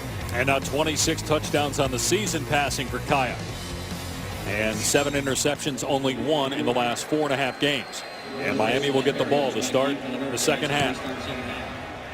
Hurricanes trying to win their final 5 games of the season. This will be a touchback. Let's check in with Tom Luganville down on the field. You know, as I talked to Mark Richt going in the locker room, we talked about field position changing and getting the big play to Amon Richards. So I see Tony Gibson, defensive coordinator for West Virginia, and I point blank asked him, are you going to continue with the 3-man fronts on early downs, which has allowed this Miami offense to get some easy throws and take the pressure off of Brad Kaya? And he point blank said, Tom, I panicked. We gave up the big play. I got conservative. We've got to get back to mixing it up. Expect more pressure and more crowding of the line of scrimmage from West Virginia and getting back to being who they are. Wow, what a great answer for a coach to admit that at halftime. See if they play better here to start the second half. They run Mark Walton, and a tackle for a loss by Al-Rashid Benton, their middle linebacker. Setback of a yard or 2. West Virginia's second quarter, no first down, 17 yards. Talked about Miami's struggles in the first quarter. So can West Virginia kickstart the half with a 3-and-out? And then can their offense get going? It's so difficult to maintain momentum. West Virginia had it. They lost it. Miami has it. Then they lose it at halftime. Can they pick it up here early in the second half? Walton again running.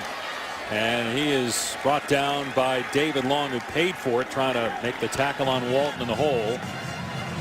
Out to the 27-yard line. We really haven't seen Joe Yerby at all. It's been Walton and Gus Edwards getting the bulk of the work at running back. Walton with 26 yards on 9 carries now. They have to get this running game going.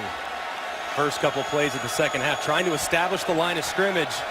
All for naught, though, as they face 3rd and 7 against an aggressive front. That was a shot of Yerby. The junior might be turning pro. That's been the rumor. Here's Kaya with time on 3rd down. Going to take a shot.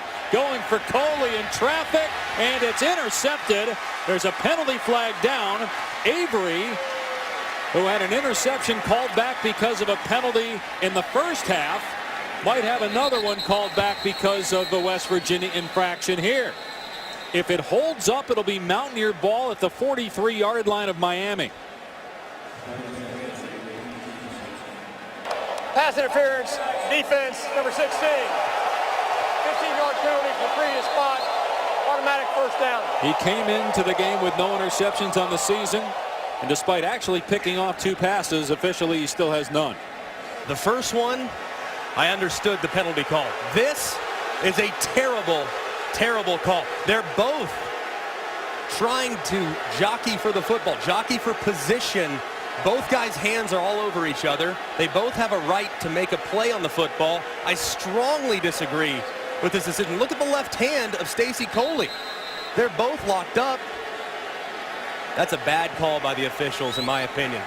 I'm with you. I think the official did not see Coley's left arm. All he saw was, because the play by Avery was more emphatic than the grab, but they clearly were both grabbing each other's jerseys. Game-changing penalty right there. So first down, Kaya has another completion. Coley inside West Virginia territory, 8 yards. Dana Holgerson's beside himself because of that call. Understandably frustrated. You know, Greg, this is where Dana knows he's got to be better with his sideline management of moving on to the next play. He's acknowledged that with us before. Kaya on 2nd and 3. Another pass that's on target. It is stripped at the last second.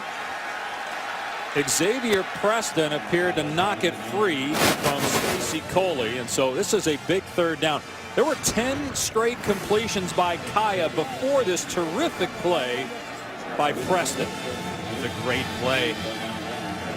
The window was closing and he was getting out there. Saw that the ball had passed him by, sticks his right hand out, jars the ball loose. Outstanding play in the secondary. Njoku, and Miami has its first third down conversion. It's amazing to think you're up 21-7 in the third quarter, and that's your first third down conversion of the contest. Njoku hasn't had many opportunities tonight to get free downfield. What he does best is put stress on the defense vertically. Came into the night's game averaging over 17 yards a catch. All of his receptions tonight have been around the line of scrimmage. He's got to stretch the field. Another pass play for Kaya, and the other tight end, Chris Herndon, wide open, and Herndon has a first down. With Dana Holgerson really frustrated, still frustrated on the sideline here with the officials. Can't get a hold of the back judge who he still wants to talk to. We've had an entire offensive series for Miami. This is where you got to move forward. Got to pay attention, focus on the task at hand. I know Dana Holgerson's upset, but right now his defense has to get a stop. Kaya hits Richards, close to another first down. Antonio Crawford, who actually played in this game as a member of the Hurricanes a few years ago, then transferred to West Virginia, made the tackle. Good early down play call right there from Mark Richt, who's the head coach and offensive coordinator for Miami. That was a play that Richards actually scored on earlier in the game. That time better covered, but still set up 2nd and 1. Another pass play for Kaya. Here's Njoku, and breaking a tackle, Njoku diving for the end zone. Touchdown! That is big and bad. Took Jared Harper for a ride and got patered.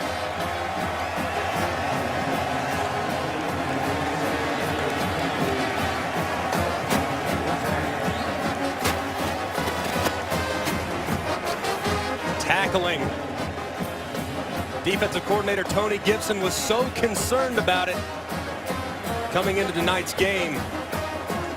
That's now 2 touchdowns that West Virginia's given up because of poor tackling in the secondary. David Njoku, like Dana Holgerson said, one of the biggest, baddest dudes in college football. Still no excuse for poor tackling in the back end. And now you wonder, with the way this Miami defense is playing right now, West Virginia come back from down 3 touchdowns. Badgley nails it. Miami has scored the last 28 points, and it's Brad Kaya with his 4th touchdown pass since the end of the first quarter. He's come alive, and so have the Canes.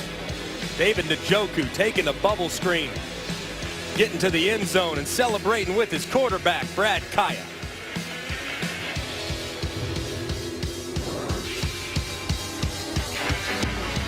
It's been very good this year. That's West Virginia grad assistant Patrick Doherty doing Lou Holtz at the team competition at the Russell Athletic Bowl kickoff luncheon. Very timely, too, with the 30 for 30 Notre Dame Miami. By the way, speaking of that program, no surprise they have an unsportsmanlike conduct here, although it was against West Virginia.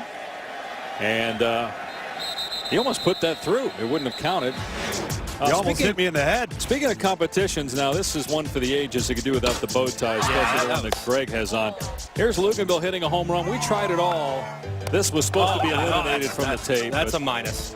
What? That made air finally? Tom putting in the trash can in Alabama. This one was just despicable. When we got away from football was when I started struggling. We went to this nonsense here. Tom did not do a very good job dotting the I in Columbus. Of course, no highlights of me beating the two of you back-to-back weeks in goalpost shots. You guys put the Riddler costume on me, and life ended. Greg ended up winning 23 points. Luke's 21 points. I finished third. Which means I'm buying dinner again. We still love you, Greg. This final standings has me very happy. I was unaware that you guys didn't want to compete again. I'm ready to keep going. Penalty flag on the play after the catch. Personal foul, targeting defense number 56. The previous play is under review. So Michael Pinckney is ejected from the game. Now it'll be reviewed here, but that is a big loss for Miami. They're outstanding. True freshman linebacker. I think this is going to be targeting. You can see. Oh, no doubt. Gibson going to the ground. He comes in, leads with the crown of the helmet. That's going to get flagged for targeting every single time. I know Pinckney's not trying to do harm. That's not part of the rule. Got to keep your head up. See what you're hitting. Forcible contact to the head or neck area, leading with the crown. It's going to happen. You're going to get flagged for it, which means he's done for the day. Absolutely. All aspects are reviewed. While they're looking at this, what was your guys' favorite moment that we did? Because we were at a lot of venues, did some cool things. At Clemson, we threw from Howard's Rock, tried to hit the goalpost. What was your favorite of the competitions we did this year? Of the competitions that we did, it was probably at Clemson. Throwing at the goalpost from Howard's Rock. That was pretty neat. But one of my favorite moments of the year was going to Morgantown, West Virginia for the first time. Watching the Mountaineers play. What a great venue that is. And catching grapes. After review, the ruling on the field is confirmed. 15-yard penalty, automatic first down. Number 56 is disqualified from the ball game. So ruling confirmed. Pinckney is gone. Let's see if that fires up West Virginia now. But like Tom said about the catching grapes, we did that because Dana was throwing steak to his son, remember, from the balcony? Absolutely. His son was pretty good at catching pieces of steak. Another look at the targeting. Clear as day. It's been a point of emphasis the last couple years in college football. There's some that I disagree with, but that one, the officials got absolutely right. So that's big for the Mountaineers. They're in Miami territory now at the 45-yard line. Still a ton of time left. Here's Crawford trying to find a hole, and he's bottled up. And, man, Joe Jackson is everywhere for this Hurricane defense. And he's 6'2", 250. He's only going to get bigger and stronger. He is so disruptive. I mean, every time you watch him, every snap, you know what you're going to get. He's going to give you 100% effort until the whistle. For a freshman, that's the only way he knows. And he's been a real bright spot along a defensive line that I think has a number of stars that'll play on Sunday. Howard dumps it off. Running room here for Durant. Cuts it back and has the first down to the 31-yard line. A 13-yard pickup. When you think about Miami's defense and all these freshmen, last year they were 77th in scoring. This year they're 13th.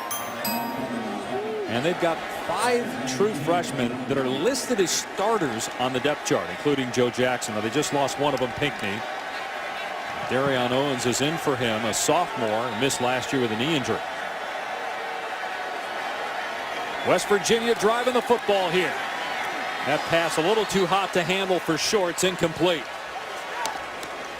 Shorts and Skylar Howard not on the same page right there. Shorts is running back full speed and trying to get a little bit inside. Howard tried to hold him up. Hey, Greg, you know, you look at from field level down here with Joe Jackson. He reminds me of what Arden Key at LSU looked like as a true freshman. Long, lean, quick, explosive, huge ceiling for physical development. If you can stand out in this front seven as a freshman, you're doing something right.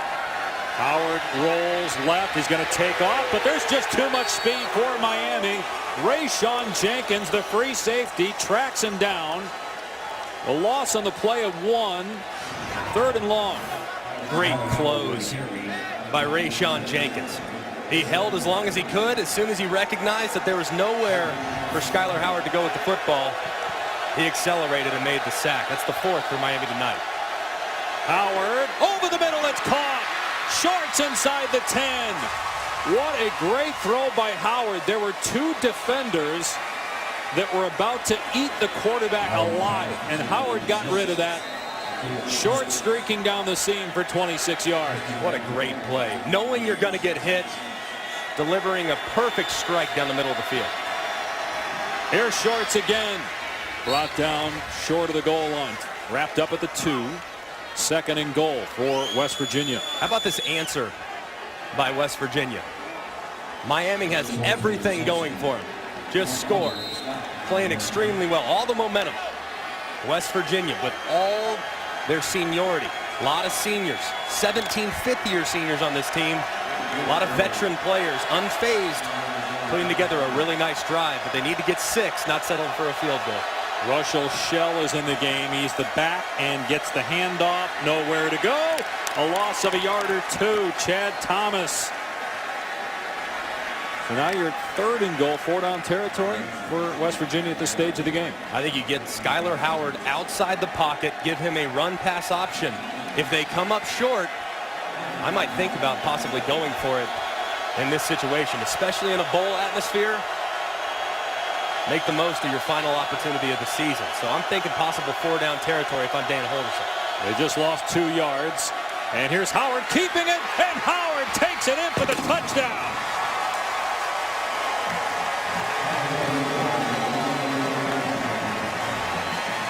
10th rushing score of the year for quarterback Skylar Howard, playing his final game as a Mountaineer.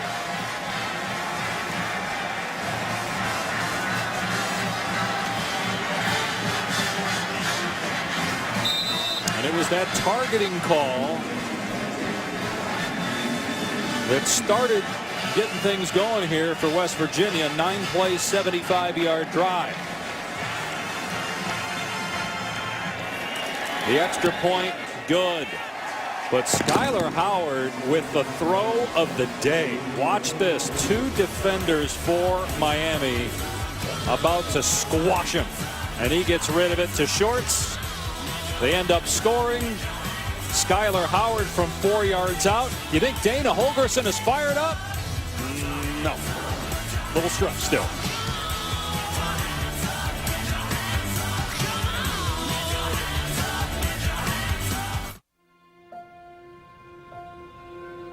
Dear seniors, many of you will never put on a jersey. Skylar Howard's final game at West Virginia. He's a senior. 14-3 in his last 17 starts. Will Greer transferred from Florida, had that PED suspension. He's likely going to be the quarterback for the Mountaineers next year. They have a lot of receivers coming back. A lot of guys on defense as well. They'll lose their great center, Tyler Orlowski.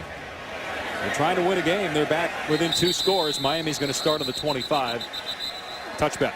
Skylar Howard was huge on that last drive. The offensive line is going this direction. He's knows he's got a free man rushing.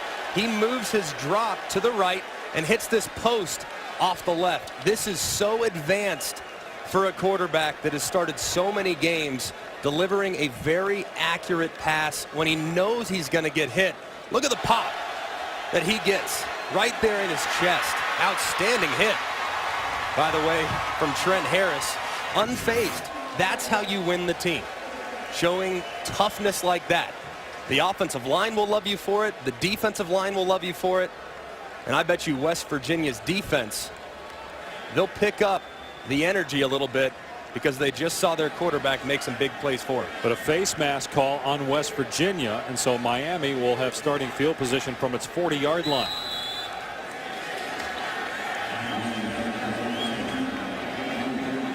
Midway through the third quarter, Miami seeking its 9th win. Started the year 4-0, lost 4 in a row, and then won 4 in a row to end the regular year. And here's Edwards. Gus Edwards on the carry. We haven't seen much of Yearby in this game, only a gain of 2 on the play. Let me go back to that pass by Howard. Okay, so how as a quarterback do you look at the rush but not look at it so much where you're not seeing what's going on downfield? You have to trust your receiver to get there. You got to understand its feel, and it's a sixth sense. Not a lot of guys can do it. Barrios out in space, and he has a first down to the 48-yard line. Greg, I tell you, I don't think if you're doing it the way you should do it, you're doing it on instinct, you're trusting the scheme, you're trusting your personnel, you feel the rush. You don't see the rush. Yeah. You ever feel the rush, Tom? Right in my kitchen.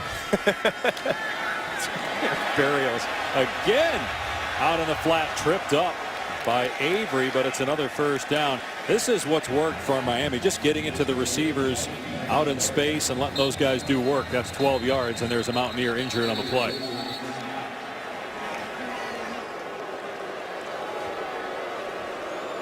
That's Jared Harper, who is playing his final game as a Mountaineer. He's a senior from Maryland, and he's been hurt a couple times in this game. Was out in the first half. Miami fans don't like this one bit. That momentum, that tempo.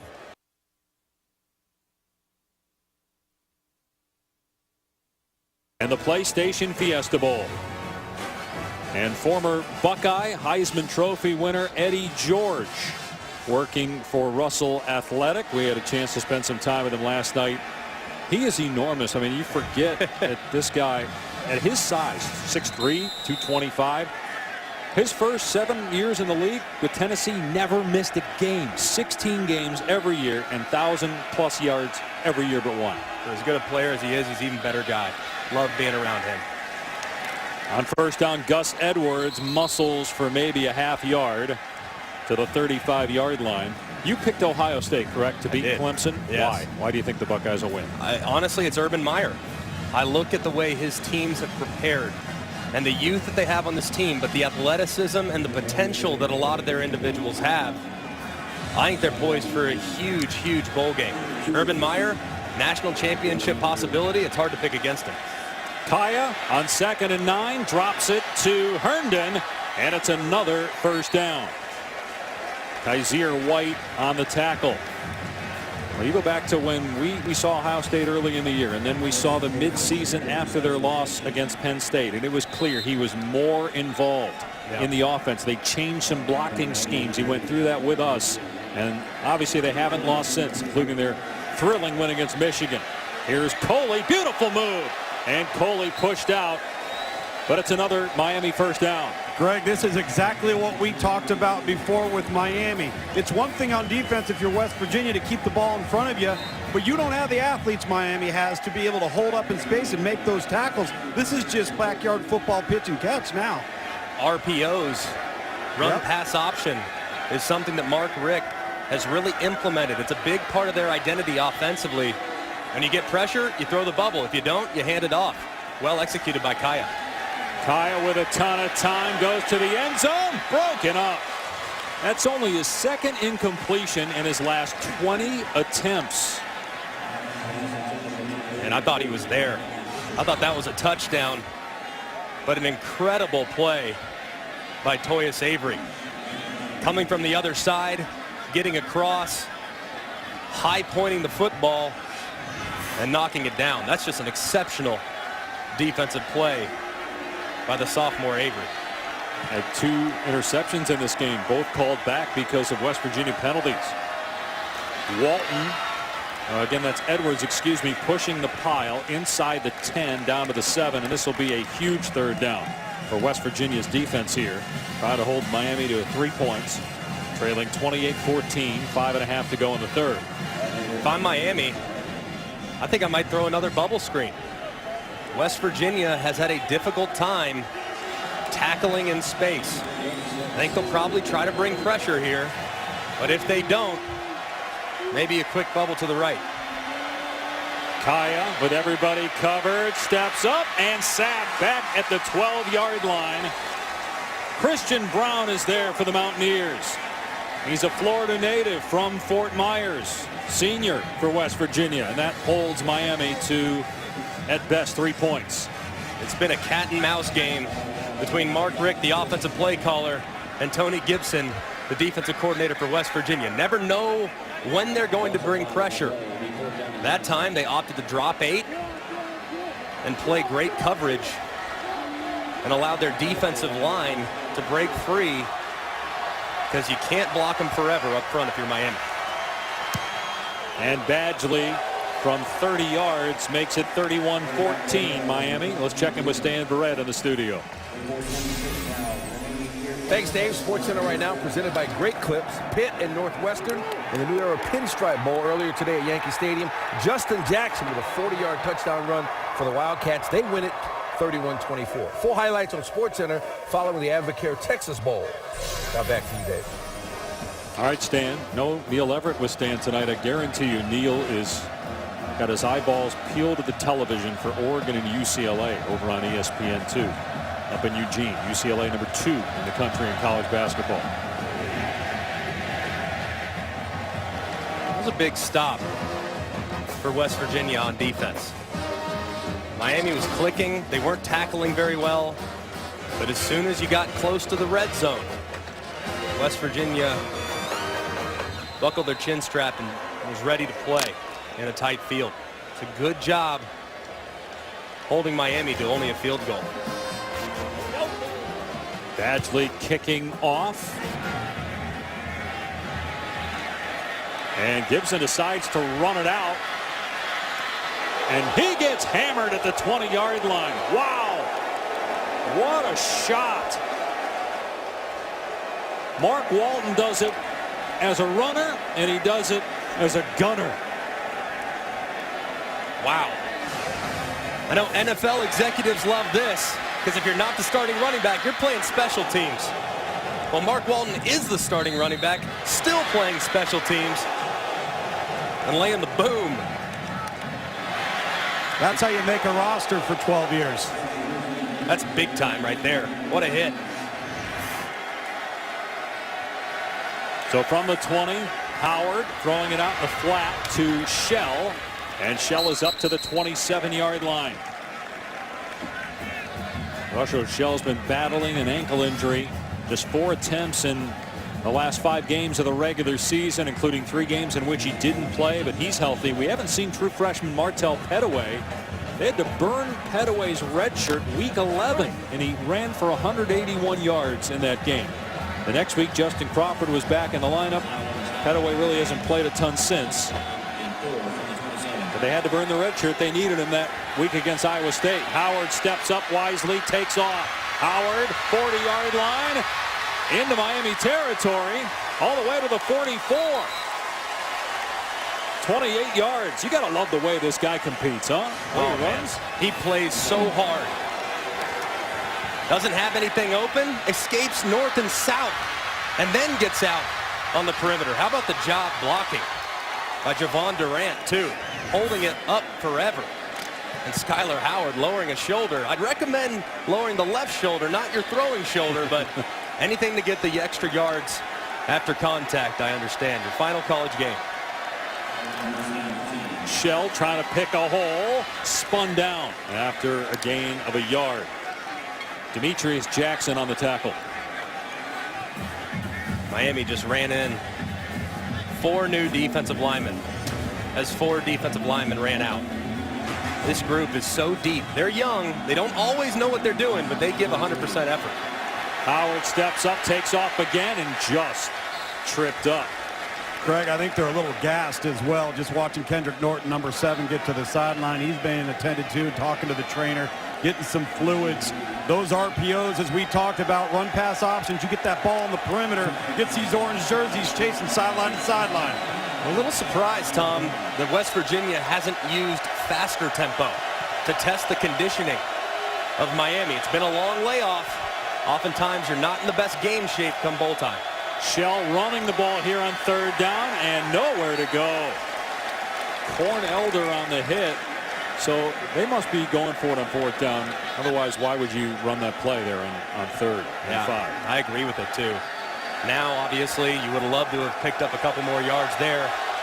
But 4th and 4, plus territory, senior quarterback. I like the decision by Dana Holgorsen. Down 17, late 3rd quarter. Howard, look out, in trouble. Swallowed at the 44. McIntosh was there first. And the Canes take over on downs. 4 sacks now for Miami in the game. Manny Diaz bringing some pressure off the right-hand side. Nobody's blocking number 58, Darian Owens. He forces Howard out of the pocket, and the defensive line rallies to the spot. Manny Diaz loves it. Dana Holgorsen not as fired up as the crew on the other side of the field.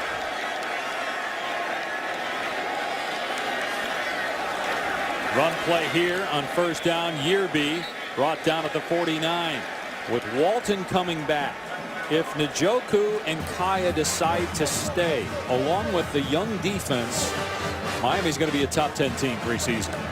They are really talented. Amon Richards. They have 4 freshmen All-American. They're going to miss a couple pieces up front, but they can play with anybody. Coley brought down. That was an excellent play that time by Maurice Fleming. Much needed for West Virginia. Setback of about 3. It'll bring up 3rd and long here with a minute to go in the 3rd. I think 2 distinct areas, guys, for Miami that they're going to have to see significant improvement are going to come in the offensive line. And then secondly, in the defensive back end with the secondary, when you lose Elder, there's going to be some patchwork trying to find the right pieces, at least early on in the season. But anything, if you want to protect an inexperienced back end, have a front 7 that can get after you. West Virginia hoping to get after Miami, although the Hurricanes run the ball here, and Yearby is going to get the 1st down. A penalty flag thrown, though, in the area of holding right at the feet of the center, Alex Gall.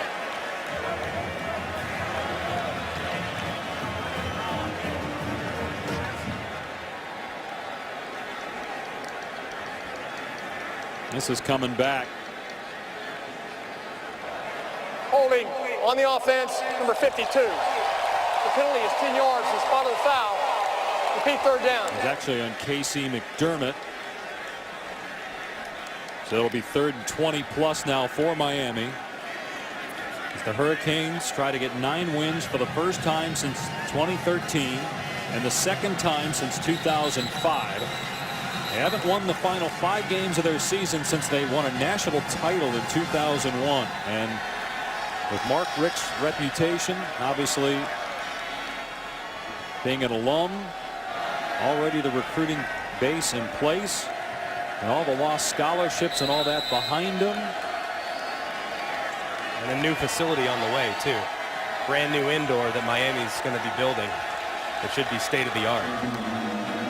They're not back yet, but they're getting close. When I say not back, I mean in terms of, but they have Miami in a 3rd and 19 as we start the 4th quarter. Camping World Stadium, Orlando. 2 great games. We got Louisville and LSU Saturday, 11 a.m. on ABC for you. Heisman Trophy Lamar Jackson will be on stage leading into the playoff games. They run. Yearby on 3rd and 19. Another flag. Yearby is stopped short by about 8 yards of the line to gain. So let's see if West Virginia, if it's against Miami, will decline the penalty.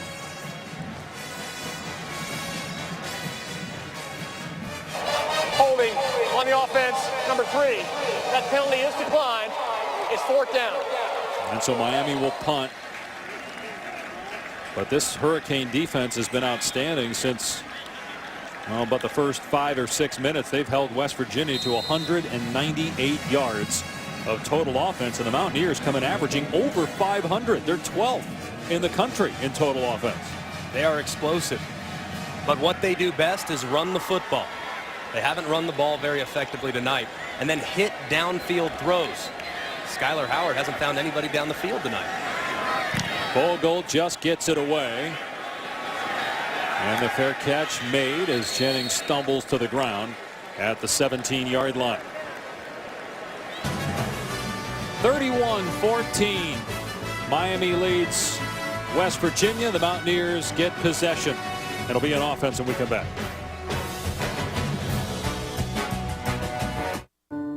Under Larry Coker, and West Virginia has won 11 games just 5 times. They did it 3 straight years from 2005 to 2007, but they're in trouble right now. Skyler Howard's family hoping the quarterback can make a play here. It's batted down to the line of scrimmage, though, incomplete.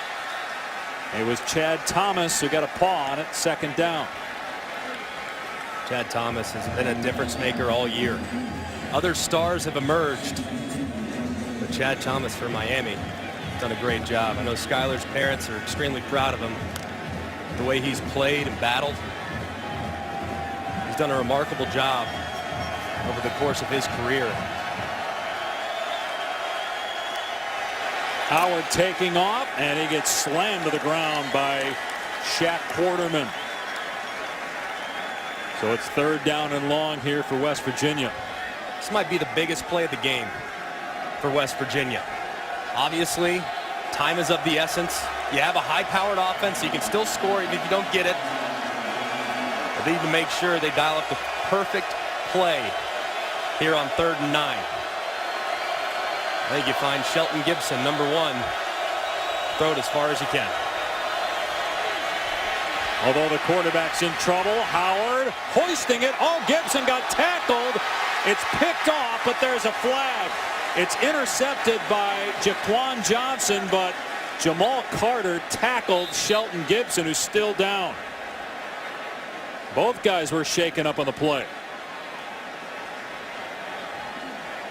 It's a smart play by Howard, right? Just throw it up there at that point. Hope you get interference. Defense number 6. 15-yard penalty for the previous spot. Automatic 1st down. You definitely got tackled. It's an obvious play. That's what I thought Skyler Howard might do. You find your best receiver, your number 1 playmaker, and you give him a chance to make a play. I know he didn't catch it, but you get a fresh set of downs now, and you gain 15 yards just on the attempt. Although you wonder if Gibson can continue. He's shaken up. Number 3 in the country in yards per catch. Shelton Gibson. He's a deep threat.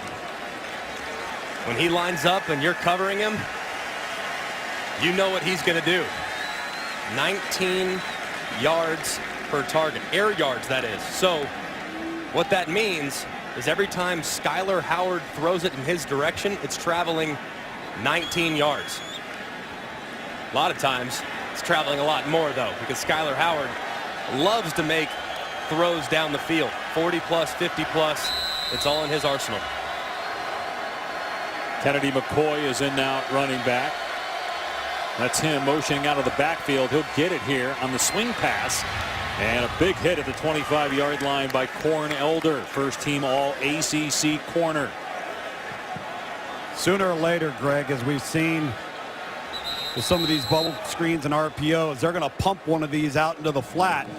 And one of those stock blockers is going to sneak down the sideline because they have got, to Greg's point, get some vertical throws. And right now they're trying to suck up these defenders of Miami in the secondary, get them to tackle in space, and then pop one over the top. Sooner or later, keep an eye out for it. Yeah, Tom, right now, West Virginia having a difficult time maintaining drives. It's because Miami's defense is outstanding. Great way to do it, make the drives one play on a deep ball. You saw McCoy had to leave the game holding his shoulder. He's been battling that all year. Pass underneath, caught, and rolling to the first down is Javon Durant to the 44-yard line. Probably seen more underneath passing from Skyler Howard tonight than I have in the last several games. Didn't have his best stuff the last time out against Baylor. Here's Shorts out in space, makes one man miss, and then push back, a flag down. Corn Elder's upset, which means it's probably on him. Shelton Gibson is going to get called for a hold against Corn Elder. Okay, Elder looked upset, but so does Dana. And I would say from that reaction, you're correct and not me. Shelton Gibson engaged just a little bit too long, and his right hand grabbed the little jersey. I'm guessing that's what the official saw, but it's a 5-man discussion. They're having a long talk about it, are they not? Personal foul, face mask, offense number 1. 15-yard penalty, repeat first down. Offensive face mask on an offensive player that doesn't have the ball. You don't see that very often. Yeah, there it is. Yep, it's the right call though. But Corn Elder had his hand in Shelton Gibson's face as well. That's twice now that we've seen big-time penalties called against West Virginia when the Miami player was also at fault. I don't know how you missed that as an official. Quarterback draw, and Howard out to the 37-yard line. On 1st and 20. Gets a little bit of it back as we hit the 12-minute mark here in the 4th quarter. Miami leading 31-14. Brad Kaya threw 3 second-quarter touchdown passes, another in the 3rd quarter. His 4 touchdown passes, the second most in bowl history. Phillip Rivers of North Carolina State threw 5 back in 2003 against Kansas, back when Kansas was going to bowl games. Skyler Howard has a passing touchdown for West Virginia. Martell Pettaway, true freshman, is in the game right now. Gets the call and gets destroyed at the line of scrimmage. Man, Miami is fast and physical in that front 7. That was McIntosh, and he had some help from his linebackers. Got a 3rd down and about 17 coming up. A little surprised with that play call. You have 2nd and long. This is becoming, as the clock runs down, a gotta-have-it situation. They run it on 3rd and 18. Pettaway's got a crease and is thrown forward to the 49. West Virginia's got to go for it down 17 at the 11-minute mark, and a little bit more manageable after that run. 4th down and 5. 6. 4th down and 6. And that's where West Virginia, I think, has got to focus on as they move forward in this game. Getting runs on the perimeter. It's getting to the point where you can't run it very often, but when you do not run it at the teeth of the defense, right between the tackles. Get it out on the edge and allow your running backs to make plays for you. Gotta have this one. 4th and 6 from their 49-yard line. Howard, and it's incomplete off of Gibson's hands. The pass was a little high, and Gibson just couldn't reach out to snare it. And Miami takes over on downs.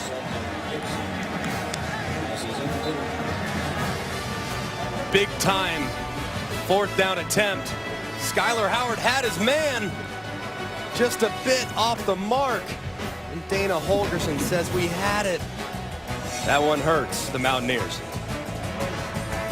Take that as a compliment as opposed to goofy up here. First of all, you're too scared to ride test tracks, so don't even go even talk about it. That's a valid point.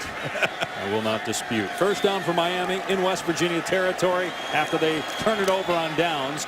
And Mark Walton picks up about 3 yards on the play to the 46-yard line. If I'm Miami, I'm looking at my offensive line. Right here, you're up big. Got to melt the clock a little bit. Who's my best offensive lineman? And it's number 63, Danny Isadora. He's a senior. He started 1.1 million games here for the Miami Hurricanes. He's been around a long time.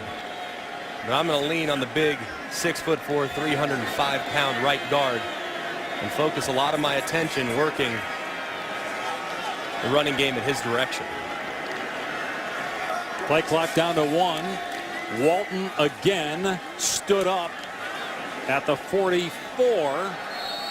A run of 2 yards that time. Wachuku in there first for West Virginia. Another big 3rd down here for the Mountaineer defense.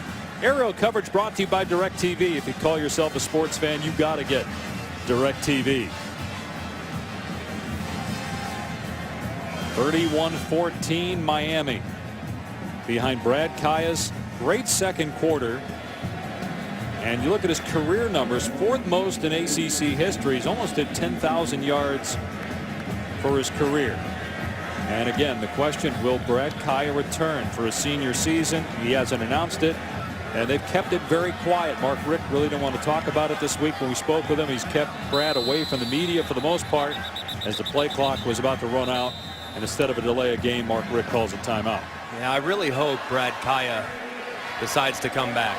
I think he has an exceptional ceiling. Just needs to become a little bit more consistent. And under Mark Richt's leadership, he'll be able to do that. Ooh, more guys. The college football playoff Second quarter.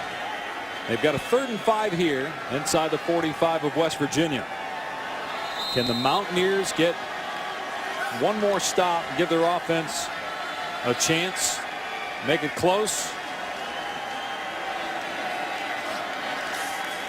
Miami just keeps it on the ground with Walton, busts it to the outside, lowers the shoulder.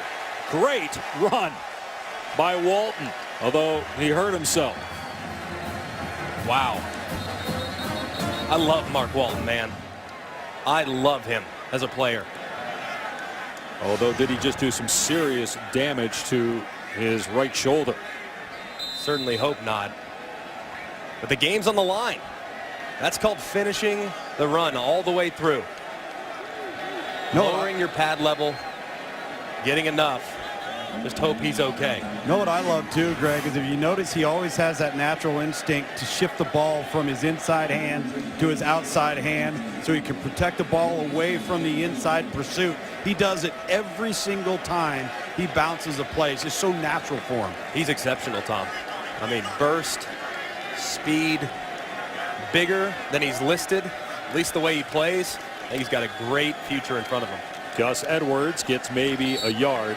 So when you see an injury like that, right, Mark Walton gets hurt. Now, granted, he's coming back next year, but for those that support Christian McCaffrey, Leonard Fournette's decision, granted for a different reason, they're going to go to the NFL, not to play in a bowl game.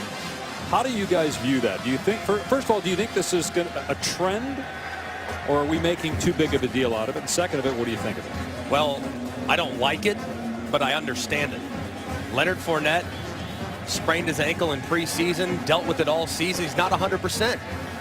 Can he help his team win? Probably not. Therefore, he decided to move on. Christian McCaffrey, another guy that got banged up over the course of the season. I don't like the trend because I think this is the greatest team sport in the world, especially at the college level. But I understand it because those guys have such big paydays to look forward to as first-round picks, especially considering, Tom, what Jalen Smith at Notre Dame endured last year in the Fiesta Bowl.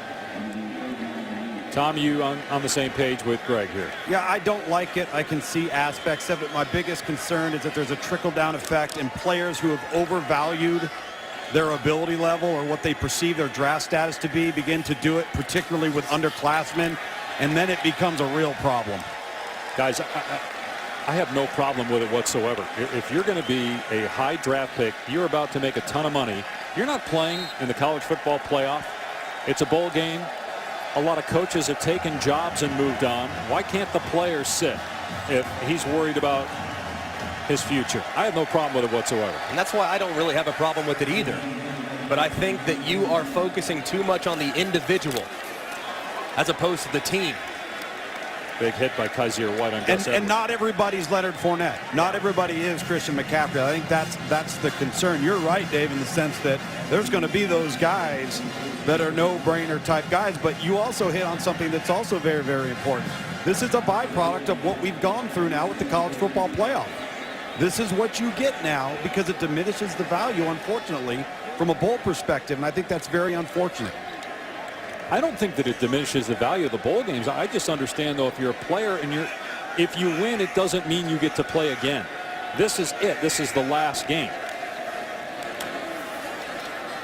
Beautiful run as Walton appears to be okay. Back in the game, and he's to the 15-yard line. Back to what we're talking about. I was in Birmingham 2 years ago for the Birmingham Bowl. The Florida Gators were playing ECU, East Carolina. And I saw Dante Fowler, who was a projected top 10 pick, probably between 8 and 10. He went out against ECU and had 3.5 sacks in one of the greatest performances I've seen from a defensive player in my career as an ESPN analyst.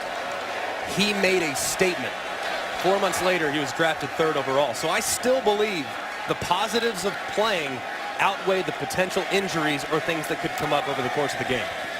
Walton hit in the backfield, brought down at the 19-yard line. You know, Greg, you talk about the potential injuries, and you're right. And in the case you're specifically referencing, Dante Fowler got hurt in a situation that wasn't game-related before he ever stepped on the field. So nobody has a crystal ball.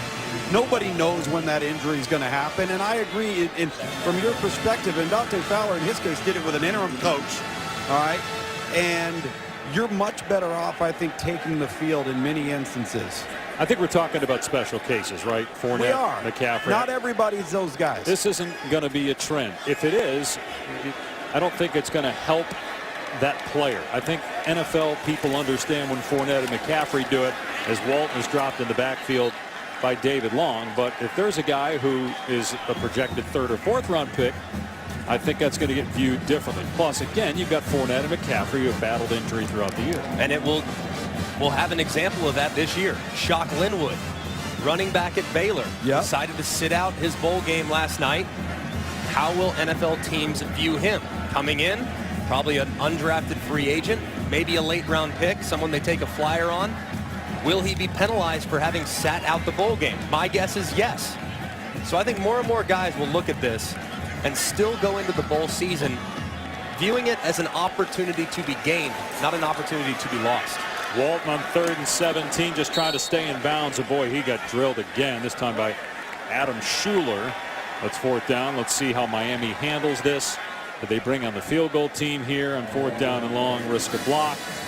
Or they just run an offensive play? It seems like that's what they're going to do. Just stay on offense, 4th and 17.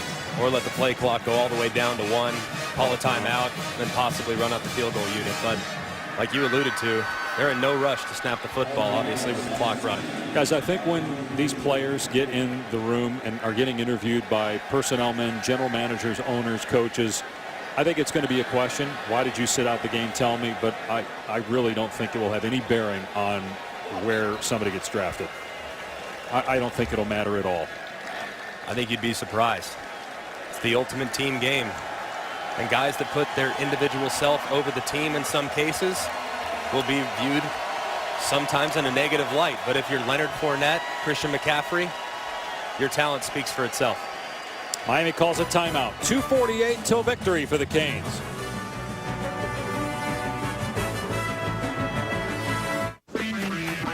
This stuff is on fire. I'm going to call the fire department. State Farm knows that. Miami in front 31-14.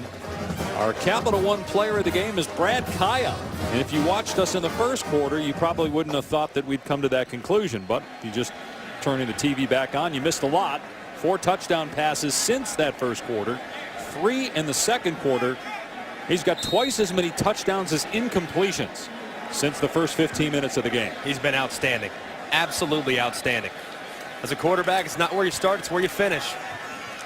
And man, did he finish strong tonight against a very good West Virginia defense. Hurricanes turn it over on downs. They don't want to risk the block field goal for points for West Virginia, so they just run the ball to Walton.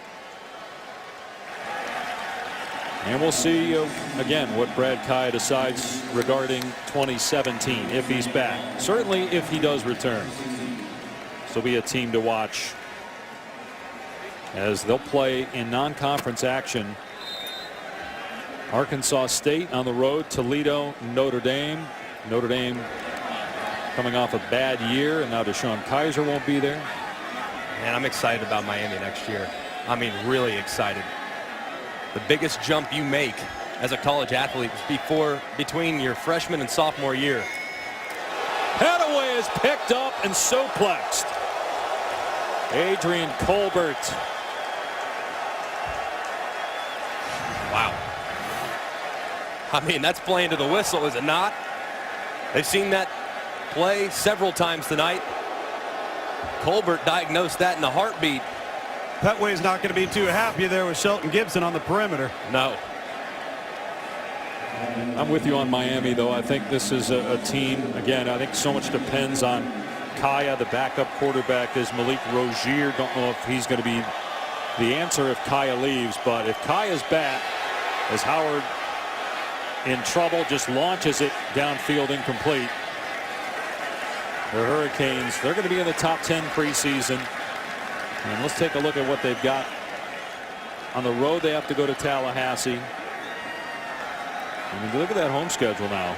Yeah. North Carolina's going to be tough, especially if Mitch Trubisky decides to return. Which you don't think will happen, do you? I don't think he will, but I look at Mark Richt, and I look at how even-keeled he is. No matter the circumstance, he's always the same guy, and for a young team, it's exactly what you need. You know what you're going to get from him every day, and he is one of the best when it comes to developing talent. They're poised for big things at the U in the years to come. Petaway tackled at the 15. You know, Mark Richt happy to be back at Miami, but one of the things that brought him the most joy about this opportunity is getting to coach with his son. Yeah. John Richt, who is the quarterback coach. And obviously that is where Mark's background is as a former quarterback. And, you know, asked him before, because you have some of these situations where you've got father and son on the same staff, or you got a player who is the son of a coach, and we asked him when we had him early in the year, does he call you coach? He said, nope, he just calls me dad. Well, John is you know, when you're working with a player like Brad Kai, it's a lot of pressure for a young coach, right? Yeah, absolutely. But he's done a nice job.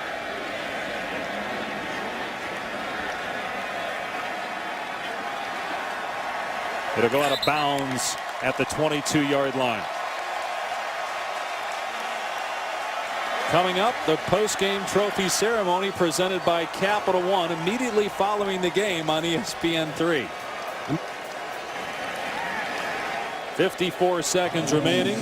Miami will finish the season 9-4. It'll be their first 9-win season since 2013. West Virginia will finish the year 10-3. If history's any indicator, I looked the numbers up. Mark Richt, in his 15 years at Georgia, was 145 and 51, if I'm not mistaken. So this won't be the last 9-win season for the Hurricanes under his leadership. You're right on the record. 2 SEC titles. Richt will improve to 10-5 in bowl games. And for the first time in a decade, Miami wins a bowl game.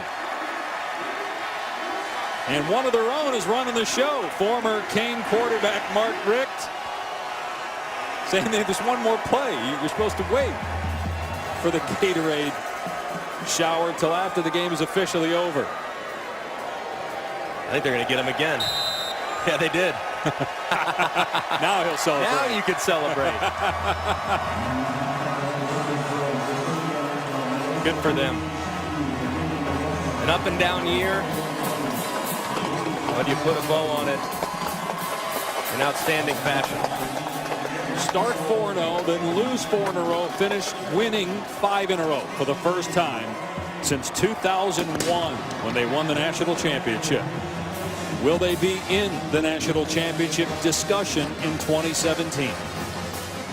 Coach Richt now with Tom. Coach, you told me at halftime you needed the one big play. You got it. It flipped momentum. It flipped field position. But then you have a 20-minute layoff at half. Right. What was the message to sustain that intensity in the second half? Just finish. Let's see if we can end this game without drama. I was talking about what was probably happening in their locker room and how much energy they were going to come out with.